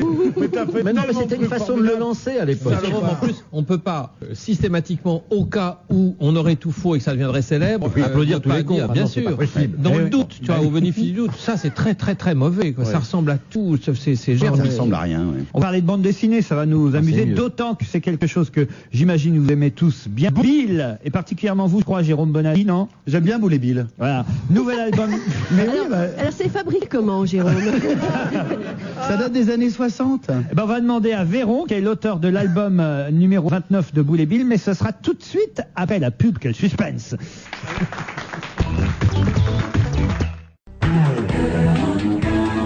On va se gêner la suite avec Bonaldi, Bénichou, Alfonsi, Lecomte, Isabelle Motro et comme promis, Boulet Bill avec au téléphone Véron. Alors, dessinateur, auteur, qu'est-ce que je dois dire, monsieur Véron? Bonjour. Bonjour, dessinateur. Dessinateur, parce que les dessins, évidemment, à l'origine, sont signés Roba. Vous avez repris ces deux personnages. Roba qui est toujours vivant, hein, bien sûr. Bien sûr, oui, il a voulu s'occuper un peu de sa succession de son vivant pour pas qu'il y ait d'horreur. Et il avait envie que Boulet Bill soit toujours là. Oui, oui, il a toujours dit qu'après lui, il voulait que ses personnages continuent à vivre. Je vais essayer de piéger Pierre Bénichou. Alors Pierre, Boulet Bill, qui est le chien, qui est le garçon? Ah bah c'est Boule le garçon et Bill le chien. Ouais, c'est ça. Bravo. Si vous me dites qu'il y a un piège, c'est évident que Bill c'est le chien. Eh oui. Eh oui, du con. Pardon, excusez-moi, patron. Non, je veux dire que... Oh, mais le piège aurait pu être que je vous fasse croire qu'il y a un piège. Oh là. Il y en a pas. Oh là. Mais ça, c'est Non, déjà ça, c'est des jésuite. Ça, c'est déjà des pièges qui s'adressent à des gens intelligents. Pas moi. Bon, alors ça a dû vous faire plaisir le jour où, je sais pas comment ça s'est passé, mais le jour où Roba vous a appelé, monsieur Véron, en disant j'aimerais bien que vous repreniez Boulet Bill. Comment ça s'est passé justement? C'est ça qui m'intéresse. Je voudrais savoir. Bon, je voudrais savoir si ce que vous faisiez avant, est-ce que vous travailliez déjà avec Roba, parce qu'il y a des auteurs, des dessinateurs qui ont des équipes d'encreurs, de coloristes, de lettreurs. Est-ce que vous étiez déjà de son équipe ou d'où venez-vous, que faisiez-vous de personnel avant? J'ai appris le métier chez lui il y a plus de 15 ans maintenant, pendant 3 ans à peu près. Et après, bon, je suis parti de chez lui, j'ai fait mes propres bandes dessinées, que je continue toujours. D'ailleurs, une série s'appelle Odilon Verjus. Et puis là, il y a 3 ans par là, il m'a demandé si je voulais reprendre. Alors évidemment, c'était un peu la surprise parce que bon, une série mythique comme Boulet Bill, pour moi c'était Roba quoi. Et puis il m'a expliqué qu'il voulait que ça continue. Lui, il a un petit peu des problèmes à la main, il voulait arrêter de dessiner des planches. Et donc voilà, il m'a demandé, comme j'avais travaillé chez lui, il me dit t'es le seul qui connaît vraiment bien l'univers de Boulet Bill. Pardon, couper, c'est même mieux que ça, et c'est même sidérant parce que des grands auteurs, créateurs de bandes dessinées qui sont décédés ou qui sont trop âgés pour continuer à dessiner et dont le travail a été repris par d'autres, on en connaît, il y a plein d'exemples, mais c'est jamais aussi conforme à l'original que ce que vous avez fait vous avec Boule et Bill. C'est sidérant. C'est-à-dire que si on retirait, pardon de dire ça, si on retirait votre nom de la couverture, on pourrait jurer à coup sûr que c'est encore Roba qui travaille, comme à l'époque de sa splendeur, quoi. Ben c'est gentil. C'était mon objectif qu'on voyait pas Ah la mais c'est différence. réussi. Hein. C'est-à-dire que le lecteur qui a lu le dernier album de Roba ne voit pas la différence avec le premier album de Véron, quoi. Il y a un Donc, scénariste aussi, hein, de temps en temps. il y en a plusieurs, ouais. Moi, je Corberan, suis pas par scénariste, exemple. donc on Mais travaille c'est un peu la avec tradition. une C'est un petit équipe. peu la tradition des ce qu'on appelait des ateliers à la Renaissance. Hein. C'est-à-dire qu'on avait l'atelier Raphaël, on avait et les types travaillaient avec lui. Et après, aujourd'hui encore, il y a des experts qui s'engueulent pour savoir si c'est réellement un tableau Un du Roba maître ou un Raphaël. Voilà, ou un Roba ou un Raphaël. Mais absolument. Michel-Ange n'a pas foutu grand-chose à la Sixtine. Hein. Il donnait quelques ordres, il passait le matin après le café, et puis il disait un peu plus de bleu. Attends, il s'est foutu le dos en l'air. Michel-Ange, il bossait, hein. Ah oui. Il n'avait pas beaucoup de talent, mais il était bosseur, hein, Michel-Ange. C'est pour ça que Jules II l'avait choisi, hein. Il avait dit, l'art, c'est de la contrainte. Il avait dit, vous connaissez pas tout ça. Et il a dit, tiens, fais-moi un peu le plafond. Il dit, de la Sixtine. Ouais, de la Sixtine. Oui, mon pape. Il est monté là-dessus. Alors, il avait des copains qui le tenaient. Tu comprends? Alors, il peignait, il se mettait de la peinture sur les cheveux, avec les ballons. Non, mais, il a fait un truc fort. Moi, je dis, la Sixtine, c'est balèze, moi, je dis. Sérieusement. Jérôme Bonaldi va intervenir. Vous êtes l'héritier de la plume de Roba. Vous respectez le graphisme. Est-ce que vous êtes l'héritier complet? Est-ce que Roba reste là pour garder l'esprit? Est-ce qu'il y a un comité d'éthique pour respecter la charte de Boule et Bill? Non, il n'y a pas de comité d'éthique, évidemment. Il me fait confiance. D'ailleurs, j'ai la chance qu'il me fasse vraiment confiance. Bon, évidemment, moi, je vais montrer au fur et à mesure du travail un peu les plans. J'étais pas obligé. D'ailleurs, il me laissait totale liberté. Il me disait, je veux pas que tu aies une épée de Damoclès au-dessus de la tête, quoi. Pour travailler, il faut qu'on soit une certaine liberté, qu'on soit à l'aise. Mais moi, je lui montre les plans, je demande encore des conseils. C'est ça l'avantage aussi de pouvoir travailler, qu'il ait fait sa succession de son vivant, tout ça, c'est que je peux encore. Et quand vous faisiez partie de son équipe, de son atelier, quelle était votre fonction exacte? En fait, j'étais tout seul. Il a jamais vraiment eu de studio comme le studio Peyo, des choses comme ça. Moi, j'étais tout seul chez lui. J'étais son assistant. J'ai fait de l'ancrage, du lettrage, des décors, des choses comme ça. Mais j'ai vraiment appris les petits trucs de métier chez lui, tout en pouvant gagner ma vie. C'était idéal, quoi. Pour un débutant, c'est génial de pouvoir. Moi, c'est ce que je trouve le plus sympathique dans la bande dessinée. C'est rester très artisanal, comme si c'était une petite farce qu'on se faisait entre copains. Je suis sûr que quand vous lui montrez des nouveaux trucs que vous avez fait dans les bandes que vous dessinez vous-même, il doit rire plus fort que n'importe quel gamin en lisant le truc devant un kiosque à journaux, et qu'en même temps, c'est devenu une industrie formidable, puisque c'est tiré à des millions d'exemplaires, que c'est un truc qui rapporte beaucoup d'argent, et que c'est toujours fait par deux copains qui se marrent, quoi. Oui, mais c'est ça. À l'origine, c'est vraiment un travail, comme vous dites, artisanal. On est dans notre coin. Là, je suis tout seul à ma table à dessin et c'est tout. Après, le côté industrie, c'est les éditeurs qui font. Mais faut pas se leurrer non plus. Il y a énormément de bandes dessinées. Il y en a très peu qui font des gros tirages quand même. Bien sûr. Mais je dis ça par rapport au cinéma. Oui, bien sûr. Où le côté commercial et aussi technique l'emporte souvent sur le plaisir de la création. Si on n'est pas en même temps un grand technicien, on peut pas faire de cinéma. Voilà, je disais ça uniquement pour montrer que je suis très intelligent. Je vous embrasse ainsi que votre ancien patron. Et à bientôt, taisez-vous, merci beaucoup. Et nous allons maintenant... Non, une dernière question. Oui, allez-y. Boule et Bill, depuis les années 60, il y a une caractéristique, c'est jamais vulgaire. Est-ce que c'est pas un peu has-been? Est-ce que dans quelques années, vous risquez pas de dire, allez, on va mettre un peu de cul? Il n'y en a jamais un peu de vulgarité, il n'y en a jamais. Un petit peu de zoophilie, mettons. Un peu de violence, il n'y en a jamais dans Boule et Bill. Voilà une question comme on aimerait ne pas en poser très souvent. C'est à la fois pour les adultes et pour les enfants. Moi, ça continue à me faire rire. Je vois par exemple, je lis une planche. C'est ça l'avantage de Boule et Bill, c'est que évidemment c'est une histoire par page, généralement comme Gaston Lagaffe. Moi, j'adorais Gaston, j'adore Boule et Bill. D'ailleurs, vous avez fait beaucoup pour les cockers. C'est un cocker, Boule. Moi, je rêvais d'avoir un cocker quand j'étais gosse, comme le cocker de la bande dessinée. Et alors là, on le voit, il va chercher un bâton, comme on lance un bâton à son chien, et on voit le chien Bill qui dit, quand je rapporte gentiment un petit bâton, j'ai droit à un sucre. Et plus le bâton est gros, plus il y a de sucre. Alors effectivement, on voit Boule qui lui lance des bâtons de plus en plus gros, et je me demande si, se dit le chien, et d'un seul coup il voit un camion passé avec des troncs énormes qui reviennent de la forêt et courent après le camion. Ça me fait marrer, ça me fait toujours autant rire. Je trouve ça génial. Il y a un truc qui reprennent les bandes dessinées d'anciens, c'est qu'ils font ce qu'on appelle des MacGuff au cinéma. C'est-à-dire qu'ils mettent de temps en temps des private jokes, des petits dessins comme ça. Le plus bel exemple, c'est dans Blake et Mortimer. Il y a le prochain qui sort dans quelques jours, faut pas le rater. Ah oui. Les dessinateurs, en général, rajoutent des petits trucs. Là, vous en avez mis un, page 32. Il y a un personnage en fond, c'est Odilon Verjus. Oui, c'est ça, oui. Votre héros à vous. Petit clin C'est d'œil, le, oui, bah, le missionnaire avec son séminariste. Oui, c'est ça, dans la rue, bon, il y avait des personnages, donc voilà, je me suis amusé à pas dessiner plus Robin que aussi ça dans qu'un un gars. type de cette importance connaisse votre œuvre. Ah, je sais. Vous pourriez pas dire, oh, ce que c'est gentil, ça mérite pas, un truc comme ça. La modestie, vous avez jamais appris. C'est Pierre Bénichou qui vous donne des leçons. Non, mais sérieusement. Boule Bill, quel cirque, c'est le dernier album des aventures du petit garçon rouquin avec son cocker de la même couleur. C'est signé Véron d'après Robin, c'est chez Dargaud, c'est le 29e album de Boule Bill. Merci et bravo. Merci beaucoup. On se retrouve après le flash. Pip-pop, des popcorns vraiment gonflés. Pip-pop, le compagnon idéal de vos séances de cinéma à domicile. Pip-pop, une façon gourmande de profiter des offres exceptionnelles de la Fnac en DVD et home cinéma. Lecteur enregistreur, vidéoprojecteur, écran plat, LCD ou plasma, 150 DVD à prix vert. Du 25 octobre au 14 novembre, la Fnac propose le meilleur du DVD et du home cinéma. Pour tous les goûts, tous les espaces, tous les budgets. La Fnac, c'est aussi fnac.com. Oh, vous là! Ici la brigade d'intervention Marie. C'est bien de vouloir manger léger le soir, mais dans manger léger, il y a manger. Auriez-vous oublié nos barquettes traiteurs? La barquette traiteur de Marie. Un délice. Et vous réalisez prêt en 3 minutes au micro-ondes. Exemple, le cabillaud nappé de sauce citron avec du riz blanc et ses petits légumes. Un vrai repas, quoi. Allez, on fonce au rayon frais. Exécution. Il faut tout vous dire, hein. Les barquettes traiteurs de Marie sont au rayon frais. Comme quoi, un plat peut être délicieux et pratique. Marie, contentez-vous d'être exigeant. Bien s'abonner à la télévision par satellite, c'est facile. Vérifiez d'abord que vous avez bien toutes les chaînes nationales en qualité numérique, comme c'est le cas avec TPS. Vérifiez que vous pouvez bien tout essayer gratuitement pendant 3 mois avant de choisir votre forfait, comme chez TPS. Enfin, si vous vous abonnez par exemple à 11 € par mois, vérifiez bien qu'il ne s'agit pas d'une réduction limitée dans le temps. Vérifiez-le par vous-même. Ceux qui veulent tout veulent TPS.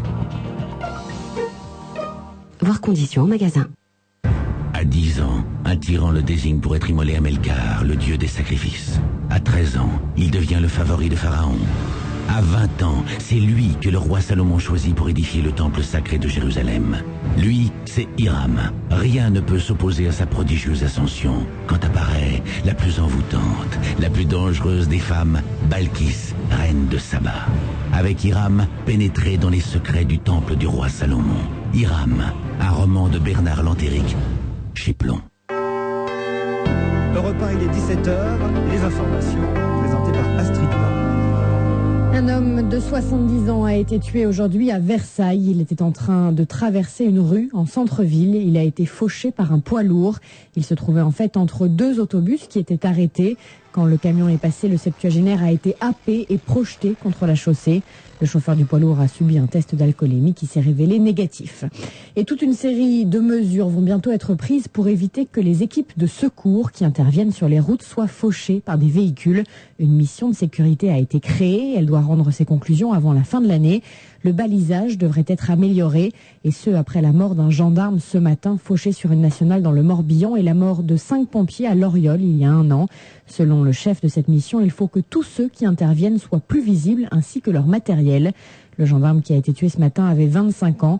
Les résultats des tests d'alcoolémie du chauffard sont attendus dans l'après-midi. Valéry Giscard d'Estaing est candidat à l'Académie française au fauteuil de Léopold Sédar Senghor, décédé en 2001.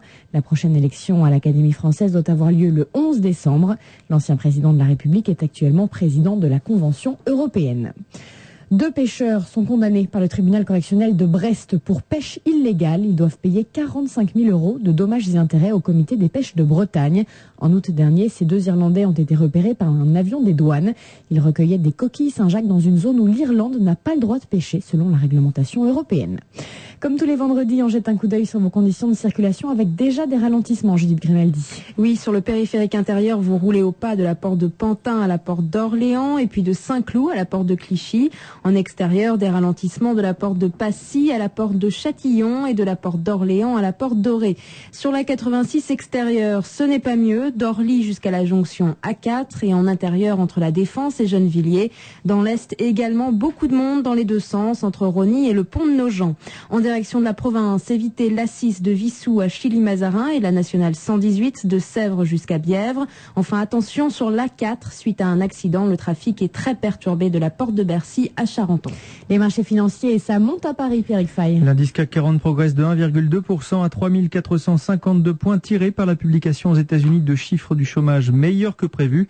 À New York, le Dow Jones gagne 0,2%, le Nasdaq 0,5%, l'euro vaut 1,1479 $. AXA gagne notamment 3,3%, Vinci 1% et Vivendi Universal 3,1%, et ce après l'annonce d'un bon chiffre d'affaires trimestriel. Résultat sans surprise pour Total qui gagne 0,7%. Le groupe a dégagé tout de même un profit de 1,7 milliard d'euros en 3 mois. Les valeurs endettées souffrent, score moins 6,5%, Eurotunnel moins 2,6%, moins 5,2% pour Euro Disney. Les courses cet après-midi à Maison Lafitte dans la 4e tous courus. Premier le 5, 13-10 et 3-10. Deuxième le 10, 7-10 et troisième le 7, 1,60. 17h03 sur Europe 1. On retrouve Laurent Ruquier dans un petit instant.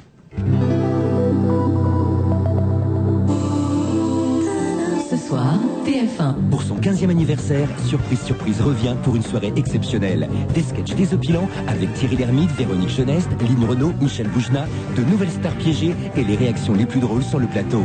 Christophe de Chavannes vous invite à fêter les 15 ans de Surprise Surprise, ce soir à 20h50 sur TF1. Demain, si vous achetez chez Toys R Us un VTT Explorer à 99,99 €, On vous rembourse 50% en chaque cadeau. Mais c'est quoi un VTT Explorer? C'est un vélo qui explore. Disponible en 3 tailles, offre limitée à 3000 exemplaires, voire conditions en magasin. Ça sent bon. Qu'est-ce que tu prépares, papa? Ça, mon petit loup, c'est des côtes de porc gratinées. Chouette, j'adore. Mais d'habitude, tu fais jamais la cuisine. Bah, tu sais, avec le porc, c'est super facile, super bon, et tu vas voir, on va tous les épater. Le porc, j'adore. Alors, allez vite en acheter. Campagne financée par VPF, viande de porc française. Oh, vous là! Ici la brigade d'intervention Marie. C'est bien de vouloir manger léger le soir, mais dans manger léger, il y a manger. Auriez-vous oublié nos barquettes traiteurs? La barquette traiteur de Marie. Un délice, et vous réalisez prêt en 3 minutes au micro-ondes. Exemple, le cabillaud nappé de sauce citron avec du riz blanc et ses petits légumes. Un vrai repas, quoi. Allez, on fonce au rayon frais. Exécution. Il faut tout vous dire, hein. Les barquettes traiteurs de Marie sont au rayon frais. Comme quoi, un plat peut être délicieux et pratique. Marie, contentez-vous d'être exigeant.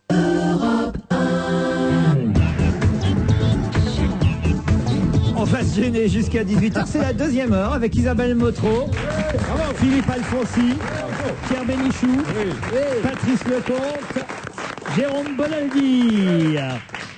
Je voudrais parler télévision parce que ce soir il y a un duel terrible à la télévision française. Alain Delon contre Surprise Surprise. Ah non mais attendez.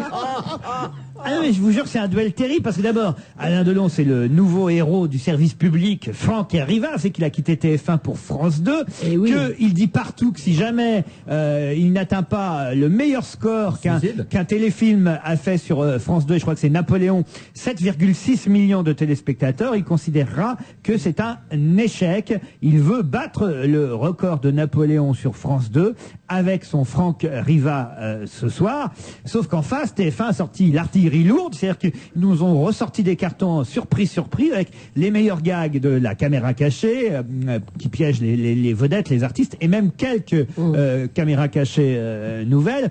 Pourquoi je vous dis c'est un vrai duel? Parce que ce que les journaux ne vous disent pas, et ce que vous ne savez peut-être pas, c'est qu'Alain Delon a été piégé par surprise, et que jamais il n'a accepté que... Et ça va passer? Non, ils vont pas...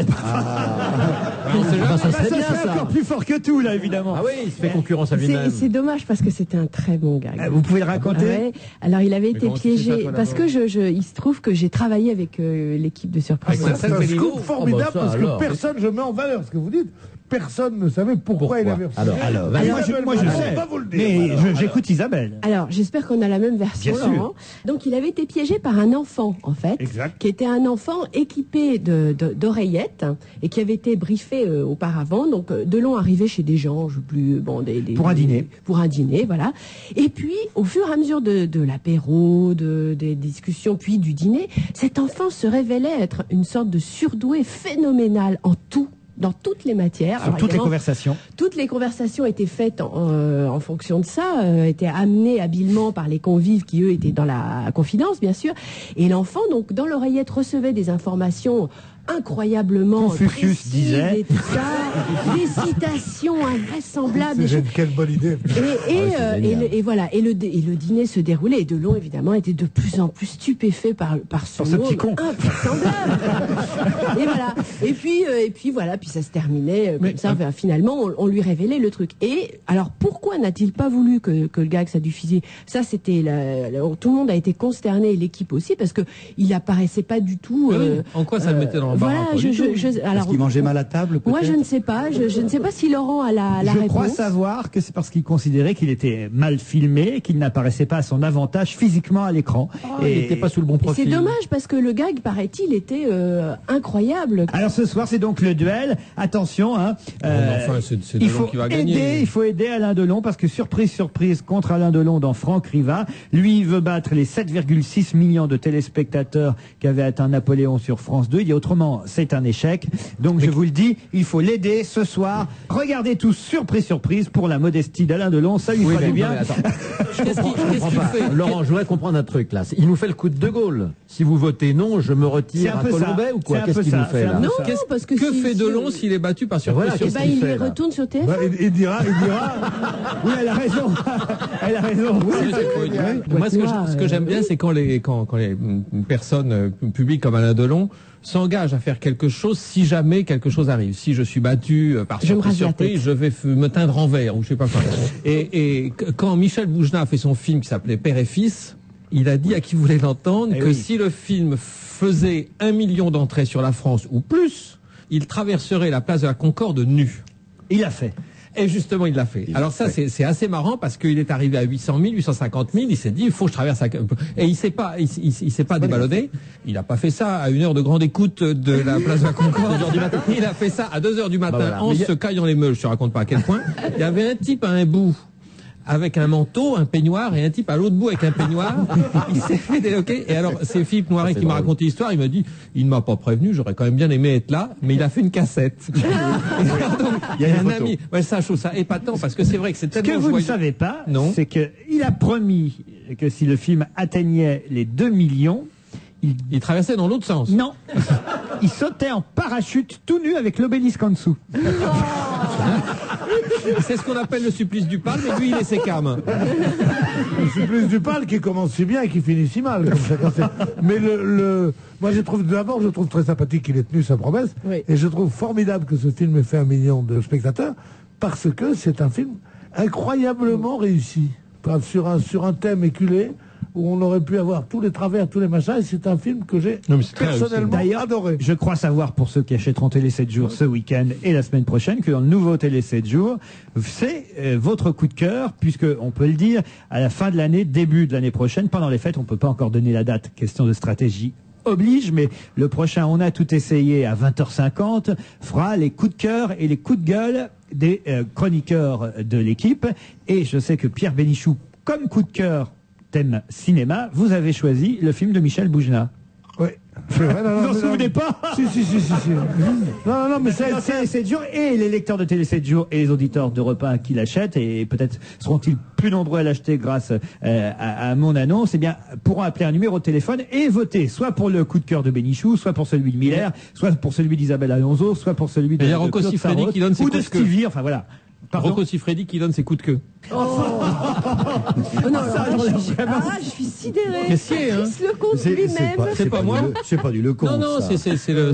Vraiment, T'as honte, hein. Tu dis des trucs comme ça me trouve le cul, vraiment. Eh ben, moi, ça me scie le boudin. Et alors, est-ce que Alain Delon, est-ce qu'on peut espérer voir Alain Delon traverser la Concorde nu? Non. Mais non, Alain Delon ne traverse pas la Concorde nue. Pourquoi? Non, il demande au président de France Télévisions de le faire pour venir le saluer.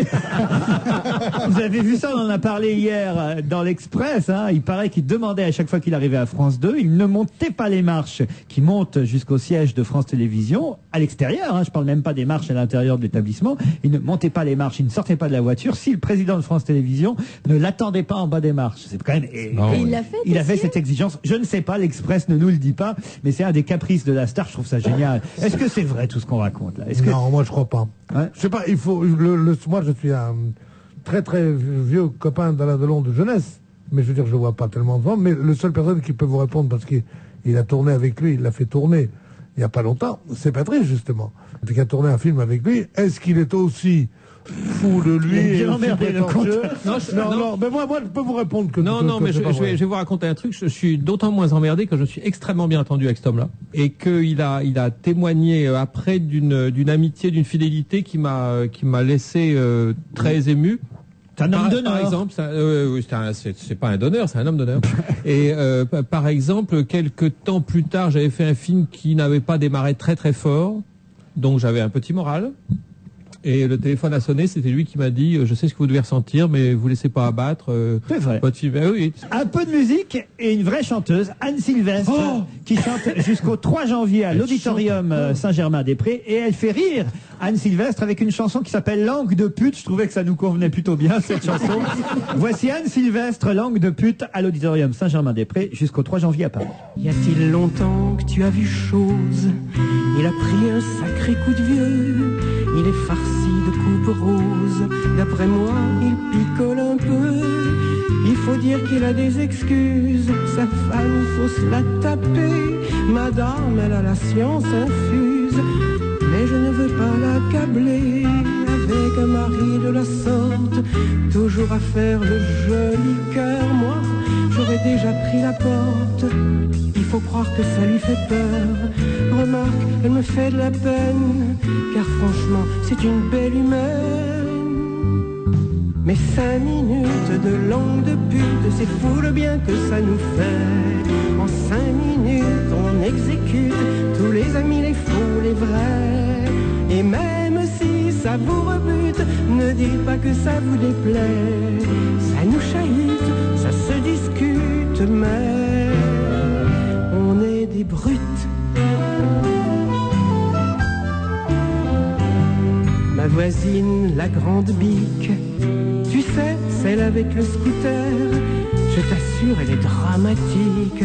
Paraît qu'elle se shoot à l'éther. Oui, c'est depuis sa tentative, c'est depuis que ce gros connard lui a flanqué dans les gencives qu'elle était pas bonne au plumard. Le salaud, mais faut reconnaître qu'il avait peut-être pas tort.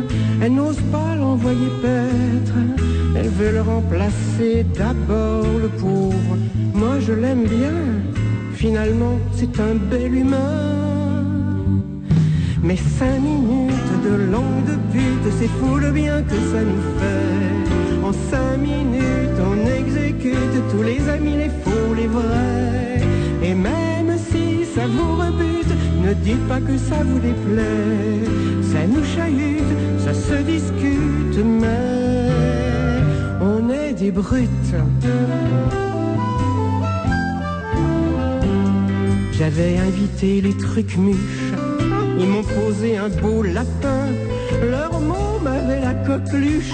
Non, quel fléau ce gamin. Paraît que machin est au chômage, sa boîte a fait le gros plongeon.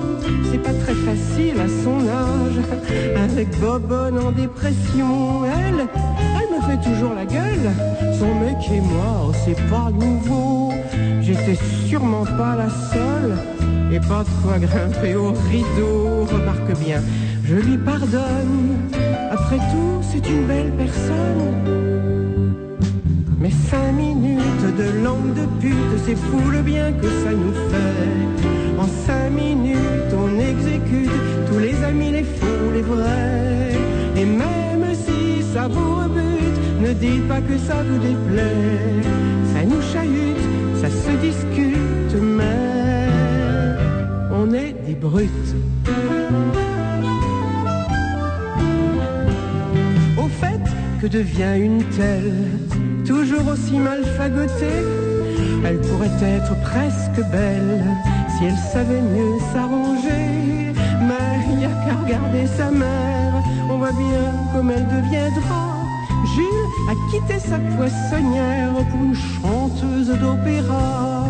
Ça va changer un peu l'ambiance. La sœur de truc s'est fait lifter, ça se voit pas. Bob se fiance, c'est pas ça qui va l'arranger. Moi, je ne lui reproche rien. Non, c'est vrai, c'est quelqu'un de bien. Mais 5 minutes de langue de pute, c'est fou le bien que ça nous fait. En 5 minutes, on exécute tous les amis, les faux, les vrais. Et même si ça vous rebute, ne dites pas que ça vous déplaît. Ça nous chahute, ça se discute, mais on est des brutes. Peut-être que ça vous horripile, pas très sympa, tous ces ragots. Mais j'ai la conscience tranquille, dès que j'aurai tourné le dos, c'est moi qui deviendrai la cible de leurs folles insinuations. Elle chante encore, c'est pas possible, mais quel âge ça lui fait donc? Il paraît qu'elle est pas facile, qu'elle aime pas tellement les marmots, que les bons hommes c'est pas son style, et qu'elle flambe dans les casinos. Mais c'est pas grave qu'on la débine, faut dire que c'est une bonne copine. Mais 5 minutes de langue de pute, c'est fou le bien que ça leur fait. En 5 minutes, ils m'exécutent, que ça soit faux, que ça soit vrai. Et même s'ils attendent ma chute, jamais je les contenterai. Ce qu'on m'impute, je le réfute, ouais. Je suis pas une brute. Moi. Anne Sylvestre, langue de pute, à l'Auditorium Saint-Germain-des-Prés jusqu'au début janvier. Profitez-en, elle est rare sur scène et puis elle a de très bonnes chansons. Les enfants que nous étions la connaissent évidemment grâce aux fabulettes. Aux fabulettes. Son, Hérisson, sonne. Mais on oublie quand même ses chansons pour adultes. Elle a aussi des chansons pour adultes. Comme celle qu'on vient d'entendre. On va passer des langues de pute à une des plumes les plus méchantes de la littérature française. C'est le livre que je vous avais demandé de lire cette semaine. Tour Jade, signé Patrick Besson. Un récit qu'il publie chez Bartilla Édition. Tour Jade, c'est un petit livre. Qu'est-ce que vous en avez pensé? J'ai envie de commencer par vous, Philippe Alfonsi. Je suis un peu troublé par son livre. Parce que c'est un récit, hein, c'est pas un roman. C'est formidable parce que c'est plein de formules extraordinaires, c'est plein de coups de projecteur sur lui-même assez inattendus.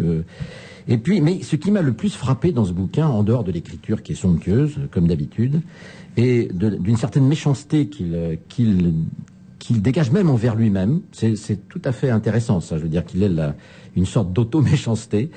Mais ce qui m'a le plus frappé, c'est qu'il essaye de... Fils d'ouvrier, hein. Alors il nous le rappelle, 13e, etc. C'est qu'il essaye de décrire, d'inventer une sorte d'esthétique prolétarienne après coup, qui est tout à fait incroyable et surprenante. C'est que les tours, c'est beau. Tout le monde trouve ça moche. Bon, le thème du livre, c'est son quartier, hein, voilà. En fait, hein, c'est ça. Les quartiers qui ont du caractère, c'est moche. Il faut qu'ils en aient pas. Enfin voilà. Tout le bouquin est comme ça. C'est un parti pris. On adhère ou on n'adhère pas. Et puis, je voudrais juste vous lire un truc qui résume le bouquin. Il va avec son fils dans un hôtel d'Ibiza merdique, et c'est qui s'appelle le Lukea Vista Bahia. Bon, et il écrit ceci: les pauvres sont sérieux. Ils ont l'impression, au Lukea Vista Bahia, d'être chez les riches alors qu'ils sont entre eux.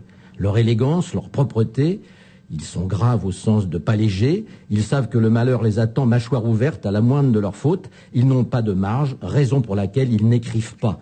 Les pauvres n'ont jamais écrit, tout ce qu'on sait d'eux, ce sont les riches, ces salauds qui nous l'ont appris. Même Céline est un petit bourgeois, Zola, fils d'ingénieur, Hugo de général.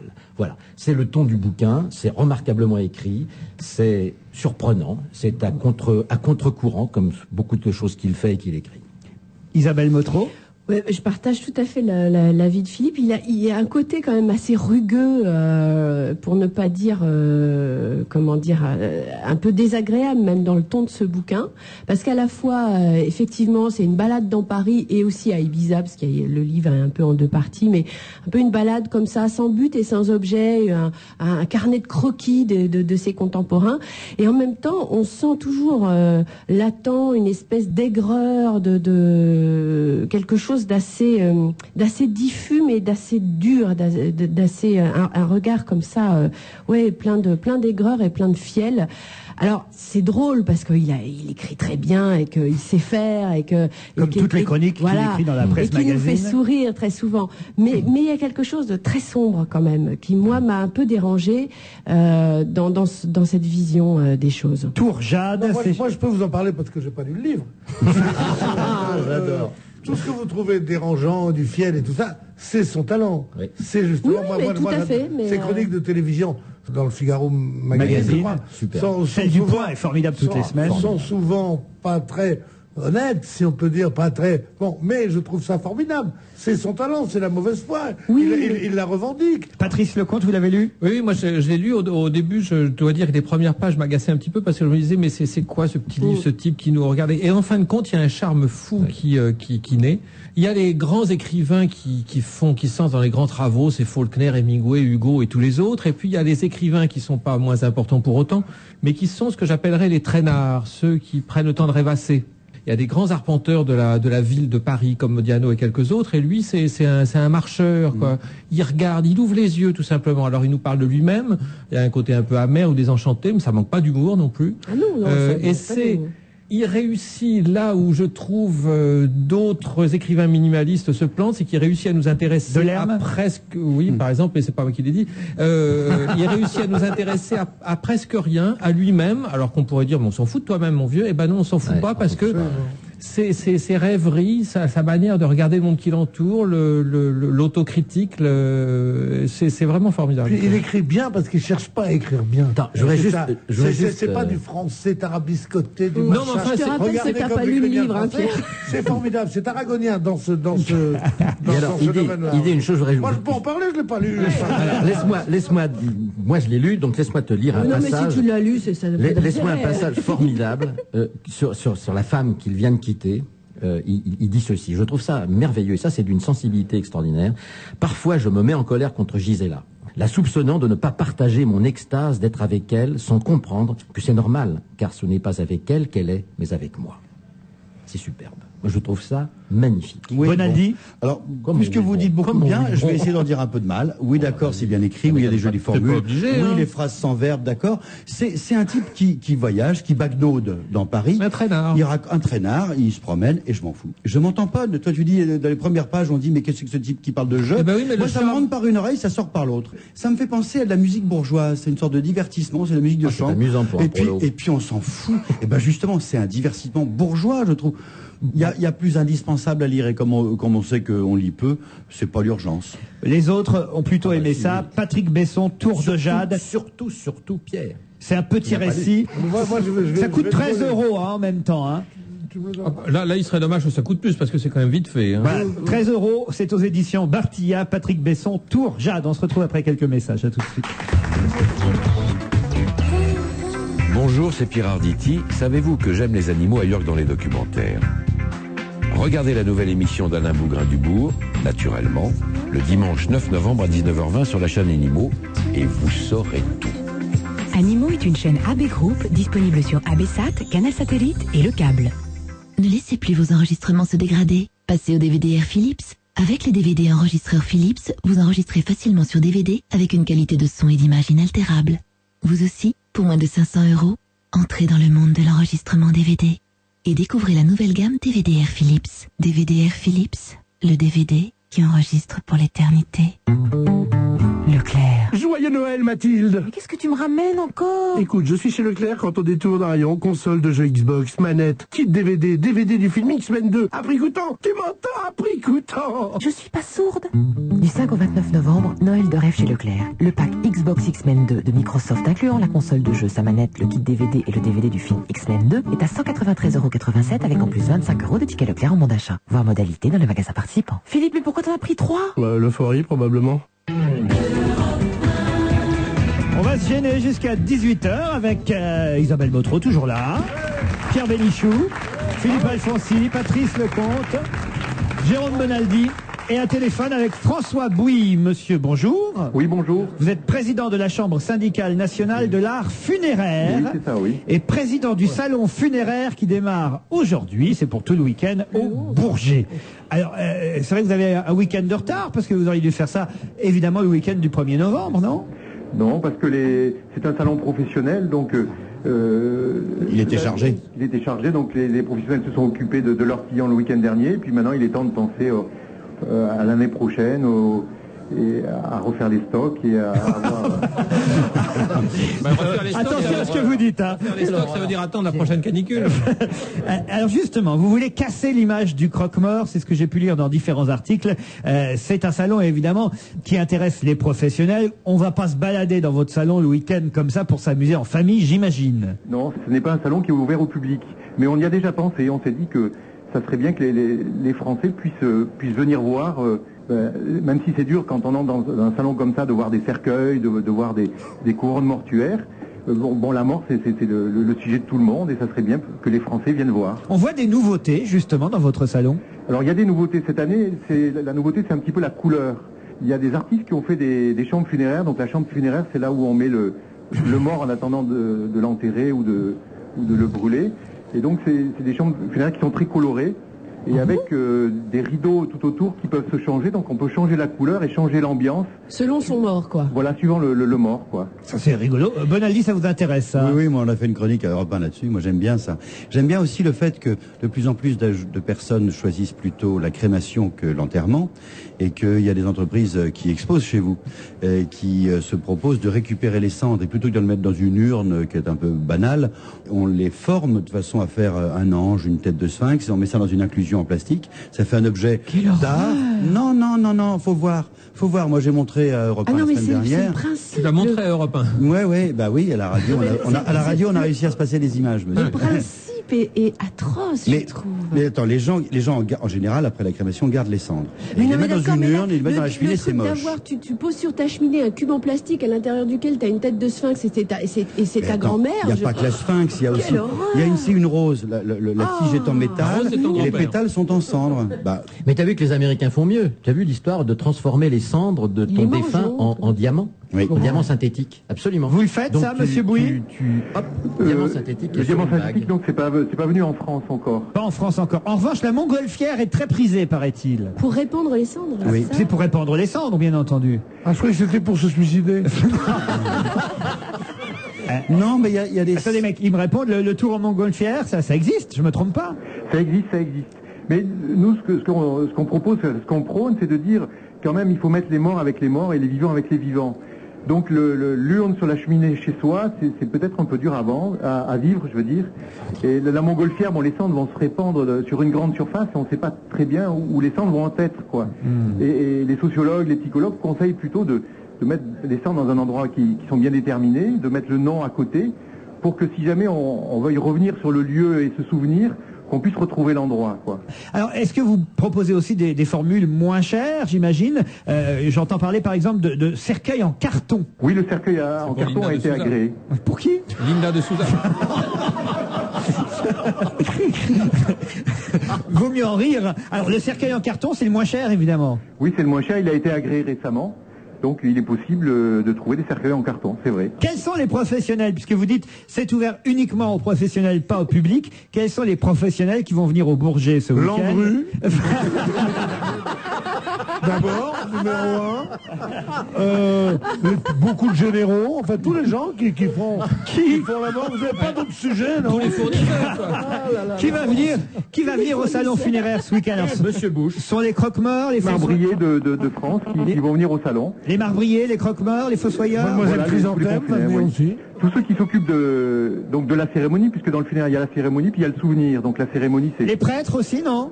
Les prêtres, c'est vrai qu'ils sont moins nombreux et qu'ils ont du mal à assurer tout ce qu'on leur demande au niveau des cérémonies. Bien sûr, ils foutent rien, les prêtres. Dehors la calotte. Bon, vous remerciez, monsieur. Alors, bon salon, si j'ose dire. Est-ce qu'on s'amuse quand même dans ce genre de salon? Ça va pas être facile, hein? Oui, quand on est on a ri, on est allé l'année dernière. Je veux dire, quand c'est son métier, forcément, il y a des moments où... Il y a des moments qui sont durs et puis il y a des moments où on s'amuse, bien sûr. La dernière blague qu'on raconte dans le métier, il y a toujours des blagues de professionnels. Le dernier truc, la dernière anecdote, la dernière blague qu'on raconte dans votre métier. Allez. Je sais pas bien raconter les blagues, Laurent Ruquier, je préfère vous laisser le faire. Ah non, mais je suis sûr qu'il y a une anecdote, un truc, quelque chose. Allez. S'il n'y a pas un truc rigolo, s'il n'y a pas eu un décès au salon. Non, pas encore, je suis désolé. Bon, bah alors je n'insiste pas. Il y a pas eu un mort qui s'est réveillé. Et on vous souhaite un bon salon, monsieur Bouy. Bravo, merci. Au revoir. Au revoir. C'est toujours un sujet difficile. Hein. Mais il pourrait, pour qu'il soit moins triste, faire un couplage de ce salon avec le salon de la layette et du landau. C'est-à-dire comme ça, on aurait tout à la fois. Gentil. Non, parce qu'il paraît qu'il y a la plaisanterie qu'ils font là-bas, mais qui est dégoûtante, c'est de dire sésame au salon, c'est joli. Pas compris. Voilà, pas compris. Sésame au salon. Au lieu de sédame au salon, c'est une plaisanterie pour des gens qui ont un certain âge. Plaisanterie pour les gens qui ont connu les boxons et pas que vous avez connu que les cimetières. Vous. Et ces messieurs au fumoir pour le crématorium. Un chanteur belge arrive en France avec un nouvel album, un splendide album, nous dit la presse, c'est même le coup de cœur de François. L'album s'appelle Un monde sans moi et ce nouveau chanteur s'appelle Geronimo. Alors écoutez, on va le découvrir. Oui, il est belge, Geronimo. Indien belge, ça existe. Ah bah alors, mais Adamo était bien belge aussi. On va le découvrir ensemble, vous êtes d'accord? Un musicien éclairé et l'auteur donc d'un nouvel album qui arrive chez nous depuis la Belgique. Écoutons Geronimo.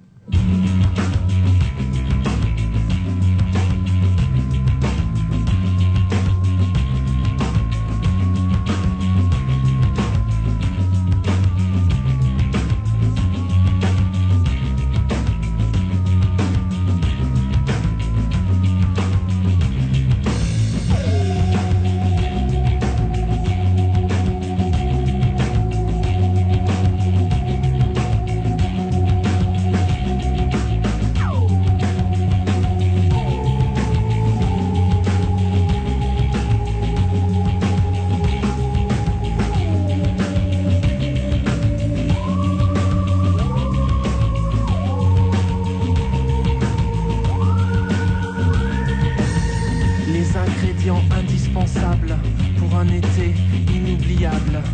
Petit A, le soleil. Petit B, la plage. Petit C, l'océan. Petit D, des fausses blondes avec des gros nibards en silicone.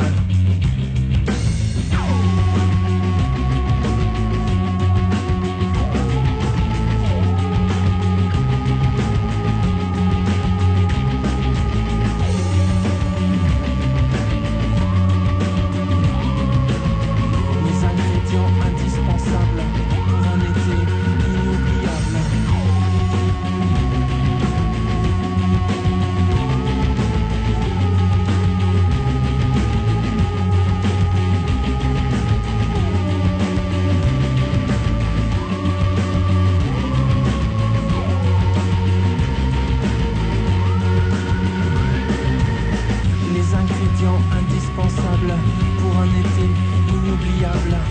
Un appartement à Blankenberg ou à Ibiza, avec beaucoup de soleil, à côté de la plage, juste en face de l'océan, et tout autour, des fausses blondes, avec des gros nibards en silicone. Vous avez déjà goûté du silicone? C'est vraiment dégueulasse. C'est vraiment dégueulasse. Inconsommable, inacceptable, indémodable.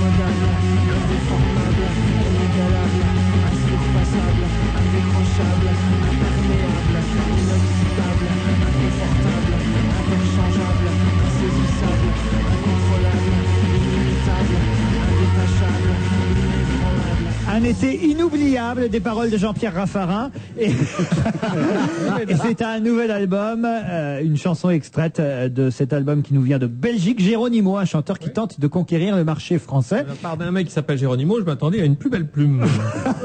On se retrouve après quelques messages, à tout de suite. Et dis donc, on parle beaucoup en ce moment d'un certain Max. Ah oui, ça on dit qu'il est très séduisant, fiable, disponible, généreux, voire très généreux, et que c'est un gros cochon. En un mot, il est irrésistible. Comment ça? Mais qui est ce Max? AB Moteur crée l'événement le samedi 8 et le dimanche 9 novembre en diffusant les plus grands événements du monde de la moto.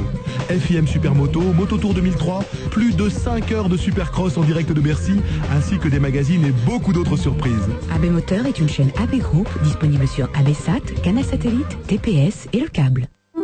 Patrick de Carolis, directeur général du Figaro Magazine. Peut-on encore débattre en France? Peut-on penser autrement? Demain, dans le Figaro Magazine, une dizaine d'intellectuels, d'Alain Besançon à Régis Debray, de Marcel Gaucher à Michel Houellebecq, s'engagent contre le prêt-à-penser. À lire aussi, un reportage exclusif sur la tribu des hommes fleurs en Indonésie. C'est l'actu, c'est surprenant, ça fait rêver, c'est dans le Figaro Magazine. Le Figaro Magazine avec le Figaro du week-end. 4 journaux, 4 €. Bien s'abonner à la télévision par satellite, c'est facile. Vérifiez d'abord que vous avez bien toutes les chaînes nationales en qualité numérique, comme c'est le cas avec TPS. Vérifiez que vous pouvez bien tout essayer gratuitement pendant 3 mois avant de choisir votre forfait, comme chez TPS.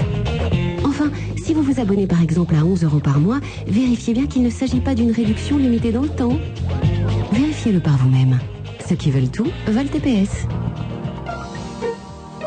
Voir conditions en magasin.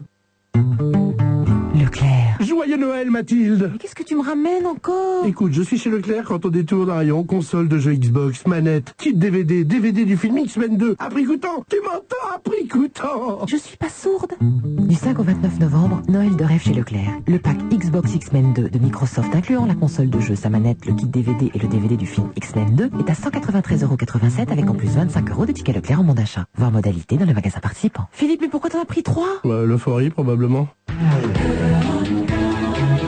On va se gêner jusqu'à 18h, toujours avec Bénichou, Bonaldi, Alfonsi, Lecomte, Isabelle Motro.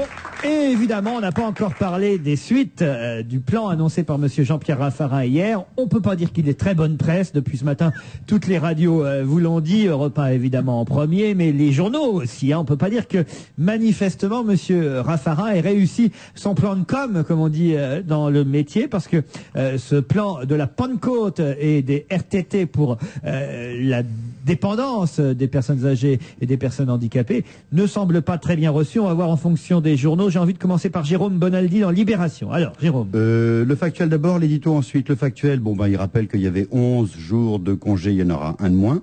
Que de facto, ça réduit la durée du travail. En fait, c'est du jamais vu depuis le Front Populaire. On était à 35 heures par semaine, il va falloir en faire moins. Ou à 1600 heures, on va passer à 1607 heures, 1607 heures de travail par année. Depuis 1936, donc, il n'y avait jamais eu ça. Depuis le Front Pop, on n'avait jamais vu ça. Voilà, que ça emmerde beaucoup. Alors, c'est un peu dans les papiers les scouts, parce qu'en général, il y avait des grands camps à ce moment-là.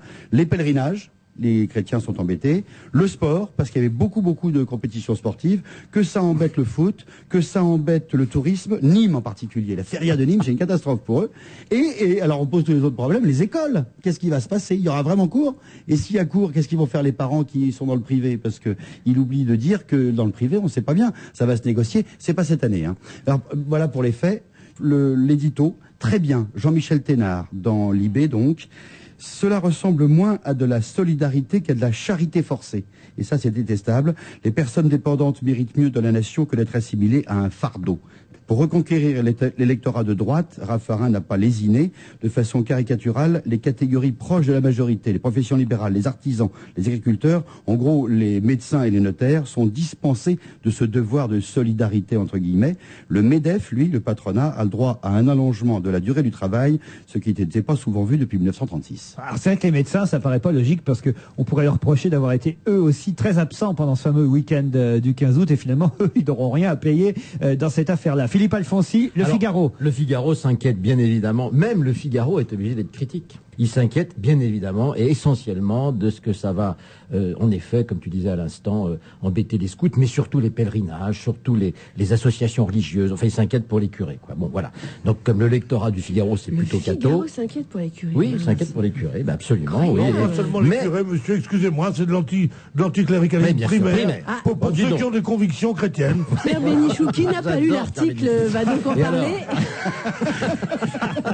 Bon, mais il manque l'essentiel quand même. Il ne rappelle pas une chose essentielle dans le Figaro, c'est qu'en réalité, qu'est-ce que c'est que la Pentecôte? C'est la descente de l'Esprit Saint sur les apôtres, n'est-ce pas? Et vraiment, alors là, c'est tout à fait symbolique de la part de Monsieur Raffarin, qui je n'irai pas jusqu'à dire qu'il manque d'Esprit Saint, mais qui manque peut-être un tout petit peu d'esprit. Et c'est formidable d'avoir choisi ce jour-là. Et voilà, hein, il ne veut pas entendre parler de la descente de l'Esprit Saint. Ça lui va bien, je trouve. Isabelle Motro, pour vous? Alors François est extrêmement précis, nous rappelle exactement tout ce qu'a déclaré Raffarin, le plan, etc. Il y a un petit aparté sur le soutien de Chirac qui est intéressant parce qu'il rappelle à quelle occasion Jacques Chirac a apporté son soutien à Jean-Pierre Raffarin. Donc hier 2 fois à propos du plan des personnes âgées et puis et sur la baisse de popularité de son Premier ministre, il a dit faut pas croire ce qui est écrit dans les journaux. Ne croyez jamais tout ce qui est écrit dans la presse. La une de l'Express qui dit ça. Et puis c'est aussi pas mal. Il y a un petit commentaire de André Berkoff qui rejoint tout à fait ce que tu citais, Bonaldi, dans Libé, où il dit 2 interrogations. Pourquoi, alors qu'on vient sur les retraites d'aligner le secteur privé et public, fait-on une différence entre les fonctionnaires obligés d'œuvrer le lundi de Pentecôte et les autres qui vaqueront à leurs travaux forcés selon le choix de leur patron? Et 2e interrogation, sonne-t-on par cette décision la lente reconquête du travail sur le repos qui fera à chaque canicule, inondation, glaciation ou autre catastrophe naturelle un jour supplémentaire arraché aux farnientes? Ça, c'est Berkoff dans France Soir. Patrice Lecomte, vous avez l'Humanité devant vous. Oui, j'ai l'Humanité. Enfin, c'est vous qui avez choisi l'Humanité. J'ai l'Humanité devant moi. Vous êtes un représentant brillant, certains plus que d'autres. On dit ça pour toi, Pierre. C'est impensable, il veut pas faire la revue de presse depuis le début de l'émission. Depuis le début, non, voilà. Ça m'a collé la page Humanité. Que j'essaye de lire désespérément depuis tout à l'heure. Cet article signé Lionel Venturini, qui est sûrement un très bon journaliste, et je ne mets pas ses qualités journalistiques en cause, écrit d'une manière tellement peu ludique, peut-être que le sujet s'y prête pas, d'une manière tellement rébarbative ou factuelle, tout ça, que je m'y reprends. Le titre, donnez-nous le titre au moins. Dépendance D selon Raffarin, qui est un titre genre l'Humanité, ça veut faire de l'humour, et c'est quand même moins drôle que quand c'est Libération. C'est pas peu dire. C'est pas peu dire. Alors, il y a une photo, il rappelle les trucs, les points clés du projet, mais c'est un article que je qualifierais d'un petit peu scolaire. C'est comme s'il n'y avait pas de vraies prises de position, de vrais points de vue. Et on s'en étonnerait de la part de l'humain par rapport au Figaro. Pas plus que ça. Et moi, je me suis ennuyé à la lecture de cet article, mais vous n'imaginez pas à quel point. D'ailleurs, regardez, je vous rappelle. Le titre de l'humain, il fait aussi la une de Libération, c'est le même. Dépendance des... Ah ben voilà. Ah, ils ont fait le même humour. Oui, c'est moins drôle dans l'humain. Pierre Bénichou, je vous ai confié, heureusement, le journal gratuit 20 minutes. Qu'est-ce qu'on raconte dans 20 minutes? T'as du bol, Bénichou. Dans 20 minutes, il parle surtout de l'aide qui va être donnée aux professionnels de la santé et surtout aux professionnels des maisons de retraite. 9 milliards, mais jusqu'en 2008, c'est-à-dire on ne sait pas combien ça fait par an. Évidemment. Alors, les professionnels de la santé, ces professionnels-là, en tout cas, disent que c'est vraiment pas assez, que il fallait, on va créer 10 000 places et 15 000 postes d'infirmières et d'aides-soignantes. Ils disent qu'il en fallait 4 fois plus. Et je crois qu'ils doivent bien le savoir, puisque le résultat tragique de cette canicule le prouve bien. Et 4 fois plus à la date d'aujourd'hui. Comme le plan est sur 4 ou 5 ans, dans 4 ans, il en faudra à mon avis encore plus. Donc oui, alors c'est insuffisant. On peut dire aussi qu'ils vont dans le bon sens, parce que d'augmenter les choses, c'est toujours mieux. Il y a un petit encadré qui m'a interpellé, comme vous diriez, parce que moi, et qui est le jugement de Jean-Paul Huchon, président du Conseil régional d'Île-de-France. Il a détaillé les mesures prises en faveur des personnes âgées. Il donne un chiffre, c'est que le nombre des décès dus à la canicule a été multiplié par 1,6 à l'échelle nationale, ce qui est énorme. Mais c'est pas non plus tellement fantastique qu'on le disait. Mais ce chiffre doit être augmenté pour la région parisienne. Ça a été multiplié par 2,3 en région parisienne, c'est-à-dire que les vieux, ils sont morts plus de 2 fois plus. Et la différence entre Paris et la province, en général, Paris était mieux équipé que la province. Et les provinciaux se disaient toujours, c'est honteux, on fait tout pour Paris et rien pour nous. Or, il se trouve que la province est beaucoup mieux équipée que Paris, en tout cas en matière de vieux, et que les vieux sont tombés comme des mouches à Paris. Ça, c'est quand même la première notation intéressante que j'ai lue sur le sujet. On dit, oh, c'est terrible, c'est pas bien, quel grand malheur et tout.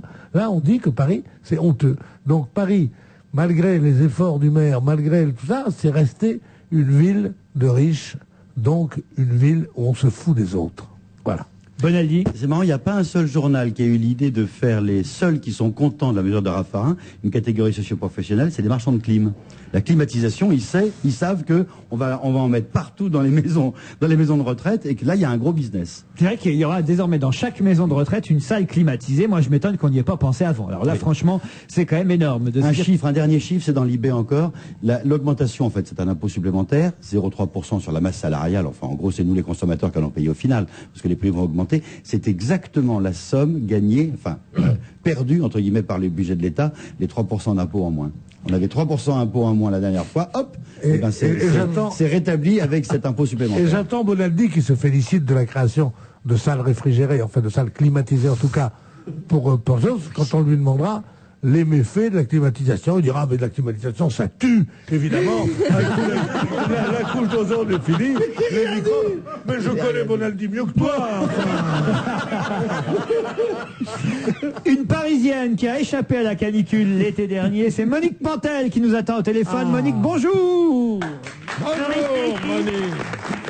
J'ai échappé à la canicule, mais en revanche, j'ai pas échappé à la climatisation. Ah oui, parce que dans les cinémas, il y en a souvent. Depuis que j'ai vu le petit machin qui est à New Reeves, je suis enrhumée, vous ne pouvez plus savoir comment. Parce que vous êtes allé voir Matrix Revolutions. À la première projection planétaire à 14h30, j'y étais. Et alors, comment vous avez trouvé ça? Eh ben, je réfléchis. Keanu or not Keanu, that is the question. Parce que dans ce nouveau Matrix Révolution, de toujours les mêmes frères machin, on le voit très peu, le petit Keanu. Mais j'ai réfléchi qu'il réfléchit pour sauver le monde. C'est lui, Néo, l'élu, il faut qu'il sauve le monde parce que les machines veulent tous nous tuer, d'après ce que j'ai compris. Vous trouvez qu'on ne voit pas assez Keanu Reeves dans le film? Ben non, on le voit pas assez, il fait que réfléchir. Est-ce que le film est bon? Eh ben j'en sais rien. Je sais pas. Isabelle Motro? Moi je trouve que c'est la montagne qui accouche d'une souris, quoi. C'est-à-dire que c'est un déluge d'argent, de moyens incroyables. Alors le premier, on était un peu scotché par les effets parce qu'effectivement ils ont quand même créé des effets spéciaux étonnant. Le deuxième numéro, on ne comprenait rien du tout. C'était une espèce de mélange de tout un tas de philosophies, etc. Vous n'aimez pas ça. Je sens que vous n'aimez pas ça. Et alors la troisième, c'est d'une simplicité christique, puisque c'est tout à fait ça. C'est quand même biblique. C'est voilà, c'est Néo se sacrifie pour nous. Mais ceux qui aiment ça vont être fous de ça. Oui, mais oui, moi mes voisins étaient rasés. C'est d'une simplicité vraiment. Patrice Lecomte l'a vu. Ah oui, moi j'ai adoré ça. Parce que, voilà. Mais oui, mais parce que c'est une âme simple, Patrice. Et comment et je m'en glorifie et j'ai rien compris non plus, mais je m'en fous éperdument. C'est un livre d'images ahurissantes. Ouais, voilà. Ma femme voulait voir ça parce qu'elle n'avait pas vu les films. J'avais acheté les DVD, j'ai projeté les 3 dans la nuit. Donc dans la même nuit, elle a vu Matrix 1, Matrix 2, Matrix 3. Et je confirme, il n'y aura pas de Matrix 4. Je suis incapable. C'est la débandade. Un autre film, Mauvais Esprit, un film français de Patrick Alessandrin avec Thierry Lhermitte, Ophélie Winter, Maria Pacôme et Michel Muller. C'est du caca fouilla. C'est-à-dire? C'est sale dans tous les sens du terme. En plus, c'est du très mauvais cinéma. Qu'est allé faire Thierry Lhermitte dans cette odieuse galère? Il est un très méchant, parce qu'il est un très méchant architecte, un très gentil architecte à qui il a volé son projet, soi-disant, va le menacer, et du coup, sans le faire exprès, Thierry Lhermitte l'écrase. Et le type malheureux, il se réincarne illico dans l'enfant de Thierry et d'Ophélie Winter. C'est ridicule. Alors quand l'enfant naît, dès que l'enfant naît, on voit l'accouchement entre les cuisses d'Ophélie Winter, le bébé sort, déjà méchant. Vous allez attirer du monde. Oui. Il fait que faire caca. Ah oui? Il fait caca sur son papa et il lui crache le lait à la figure. Moi, au bout d'une heure, je suis parti. C'est pas bon pour vous. C'est trop. C'est pas bon, c'est nul. C'est odieux. Isabelle Motro. Alors Patrick Alessandre, il avait fait un film qui était très bien, qui s'appelait 15 août, qui était assez réussi, Oui, qui est une c'était comédie bien. marrante et tout. Et alors là, le problème, c'est qu'au départ, il y a une bonne idée, c'est-à-dire que c'est vraiment du mauvais esprit, c'est-à-dire que le bébé déteste son père, et le but de ce bébé, c'est de faire souffrir son père, et donc la souffrance ultime du père, ce serait que le bébé meure. Donc il veut se suicider. Donc déjà, c'est... Bon, mais ça suffit. Non, mais attends, c'est vraiment une idée extraordinaire, moi je trouve au départ. C'est vraiment un truc qui a jamais été fait quand même. Non, mais en même temps, c'est un très mauvais film. Et c'est cassé par une espèce de vulgarité et de gag Et de méchanceté, facile. c'est méchant. C'est vrai que c'est vraiment dommage parce que ça aurait pu être un vrai mauvais esprit. Moi, j'aurais pu être Et, la Vénus voilà. de Milo aussi, tu vois. Ça me coupe les bras, ce que vous racontez. Alors, Thierry Lhermitte est quand même très bien dans le film. Il est formidable, voilà. Mais c'est vrai. Et Maria Pacôme. C'est raté. Ça fait plaisir de la revoir, Maria Pacôme, non? Maria Pacôme, elle fait du Maria Pacôme, quoi. Hein, Elle fait la folle, la vieille folle de service. Passons alors, je crois, à un film que celui-là vous avez dû l'aimer, j'espère, Les Sentiments, avec Nathalie Baye, Jean-Pierre Bacry et Isabelle Carré, entre autres. C'est le film le plus délicieux de la semaine. Le film de Noémie Lvovsky. Qu'est-ce qu'elle a du talent, cette petite au nom imprononçable. C'est incroyable, ce talent. C'est joli, c'est le coup de foudre qui s'empare d'une toute jeune femme, une toute nouvelle mariée, et de Jean-Pierre Bacry, là, mon rhume, qui est marié avec Nathalie Baye. Déposez les glavios.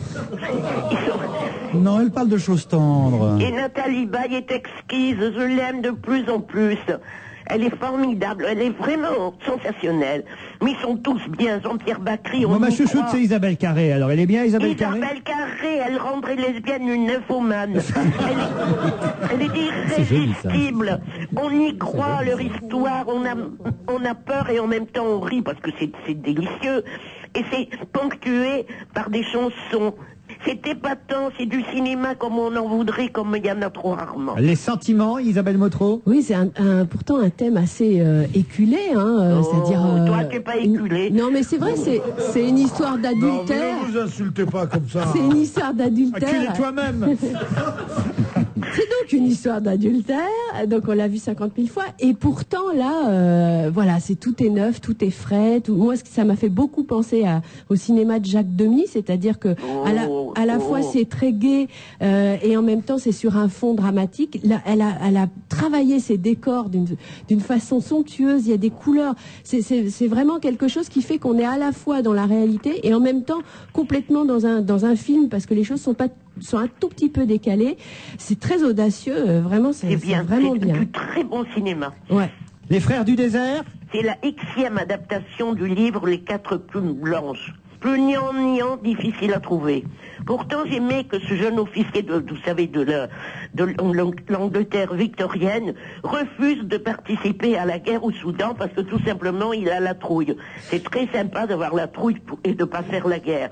Mais sa fiancée, bien victorienne, et ses copains l'abandonnent, enfin, et puis après, lui, la honte. Il veut se rattraper, alors tout seul, il va partir les retrouver au Soudan. Il va traverser le désert, et tout seul, il va les sauver. C'est chiantissime. Zatoichi, un film de Takeshi Kitano. Eh ben, j'ai honte. J'y suis pas allé, vous voyez dans quel état je suis. Il paraît que c'est très bien. C'est très bien, Isabelle. Oui, il a fait des meilleurs films, Kitano, mais il s'est amusé en fait, parce qu'il a pris un thème historique. Donc le Zatoichi, c'est un personnage que nous on connaît pas, mais que tout le monde connaît au Japon. C'est un maître de sabre, mais aveugle, et c'est un sage aussi. Et puis alors il lui arrive plein d'aventures extraordinaires. Faut pas prendre les premiers rangs. Voilà, hein. il est un peu, vous voyez, c'est un héros mythologique, quoi. Et alors là, il a pris ce héros-là, et puis voilà, il nous décrit une des nombreuses aventures de Zatoichi. Alors, il y a à la fois, c'est un film historique, en costume, etc. Et en même temps, il y a des tas de choses, dont une danse à la fin totalement anachronique, mais qui est complètement réjouissante. Donc, voilà, dès qu'il y a un coup de sabre, le sang gicle d'une manière complètement graphique. Enfin, c'est Qui est un le peu mieux du dans Grand le film? guignol Est-ce en que- kimono, mais c'est plutôt. Qui est le réussi. mieux dans le film? Est-ce que c'est Beth Takeshi, Tanadobu Asano, Yuko Daike ou Michiko Yuko Daike. Yoko Daike. Isabelle. C'est Takeshi Kitano lui-même qui joue le rôle de Zatoichi, Mais est-ce que- qui est teint en blond comme Stevie, Est-ce vous que savez, c'est- avec les cheveux Est-ce que, courts. ces maîtres d'armes sont de ferraille avec un sabre peint en blanc pour qu'on sache qu'ils sont aveugles et qu'on se gare? Dites-moi, Oui, j'ai Monique. vu une petite merveille. Allez-y. Un film très secret de la Corée du Nord. Oui. Viens chez moi prendre un verre de saké. C'est épatant. Viens chez moi boire un verre de saké. Oui, mais c'est bien, hein. C'est Elle a joué inventé par ça. Yamamoto Kaderaté. C'est vraiment Voilà, très c'est beau. ça. C'est un Notre film, gueule. c'est sûr. Et maintenant, en plus, elle se fout de notre gueule. Moi, j'avais commencé à me douter parce que Monique Pantel allait voir un film de la Corée du Nord. J'ai commencé à sentir l'imposture. On vous dit à vendredi prochain, Monique, et on retient en tout cas qu'évidemment le meilleur film de la semaine. Apparemment, il fait l'unanimité, à part pour Libération, hein, qui avait fait un très mauvais papier. C'est cette donc un bon film. Absolument. Le meilleur film de la semaine, c'est Les Sentiments, avec Nathalie Baye, Jean-Pierre Bacry, Isabelle Carré. On oublie souvent Melville Poupeau, je tiens quand même à le dire. Un film de Noémie Wioski, Les Sentiments, Courrézy. Merci Monique, à vendredi prochain. Bravo et soyez sages. Hein. On vous applaudit. Au revoir. Des petites choses à conseiller. Jérôme? Samedi, c'est gratuit et c'est pour tout le monde. C'est l'éclipse de lune. Ça commence à l'éclipse de lune 0h30, oui. La Terre va faire de l'ombre à la Lune. Ça arrive assez peu souvent. Vers 2h, 4h du matin, vous sortez de boîte de nuit, vous y allez, peu importe. Ça commence à minuit et demi, ça se finit à 5h du mat. C'est ravissant. On Mais voit que la Terre est on ronde. voit rien alors. On voit l'ombre de la Terre arriver petit à petit sur la Lune. On voit que la Terre est ronde. Hein, si vous avez besoin de le Au cas prouver. où on Au n'aurait cas pas où été on aurait au courant, oublié. bien sûr. Voilà. Ensuite, elle va être noire, peut-être rouge, plus que rousse, rouge vif. Et c'est quand ça? C'est Après quand la nuit de samedi à dimanche. Donc faut aller en boîte. Oui, Ah, il ouais, faut veiller. Patrice Lecomte, vous avez vu un spectacle Moi, de je suis cirque. allé voir Voltige au cirque d'hiver Bouglione. J'ai retrouvé Paul Couder. Nous sommes tombés l'un vers l'un de l'autre et Paul Couder m'a dit, on va garder notre âme d'enfant. Mais je dis, mais j'ai jamais perdu. et le fait est que le nouveau spectacle Bouglione est épatant parce que c'est un mélange entre le cirque et le music hall. On n'y présente pas des animaux à part quelques chevaux qui font du tour de piste, bien sûr. Et à part aussi des crocodiles. Moi, j'ai jamais vu des crocodiles. Oui, mais et pas des crocodiles de fiotte, des gros mastards, et tout ça. des vrais crocodiles. Et alors, il y a un moment qui est à mourir de rire. Il y a des numéros extrêmement brillants. L'orchestre est très bon, les lumières, tout ça. Enfin, ça tourne très rond, c'est très au point. C'est vraiment que d'hiver. Le cirque d'hiver. Et alors, Voltige. il y a un moment que je vous recommande chaudement, qui est dans le numéro des crocodiles. Ils font pas grand chose, ils font pas des sauts périlleux. Il y a un mec qui fait semblant font le sac à main. Oui. Mais alors, sac à main, ils ont pas de poignée sur le dessus, c'est la différence. Donc, au moment où il faut les ramener en coulisses, il y a deux garçons de piste qui se ruent par derrière sur le crocodile. Il y a un qui prend la tête, la queue et qui l'emmène de force sous le bras. Le crocodile, à ce moment-là, et il y en a 5, donc on pisse 5 fois de rire, et foudrage, ne veut pas cesser faire, elle donne des coups de queue, passez ma expression, alors les mecs sont tarabus, vous voyez dans tous les côtés, et c'est à mourir de rire. Au début, j'ai cru que c'était des clowns avec un crocodile sous le bras, et en fait, c'est deux mecs qui essayent de garder leur sérieux pendant que l'autre hypnotise ceux qui restent sur la piste, et c'est vraiment très très plaisant. C'est pourtant démodé de porter un Lacoste. Hein. Alors, vous connaissez cette histoire qui était très drôle des deux explorateurs d'Amazonie qui voit les crocodiles sur le fleuve et qui dit je ne savais pas que la Lacoste faisait aussi des bateaux. Allez, nous on se retrouve évidemment lundi. On vous souhaite un bon week-end sur Europe 1. On vous souhaite un bon week-end sur Europe 1. Ça aurait besoin d'être Europe 1.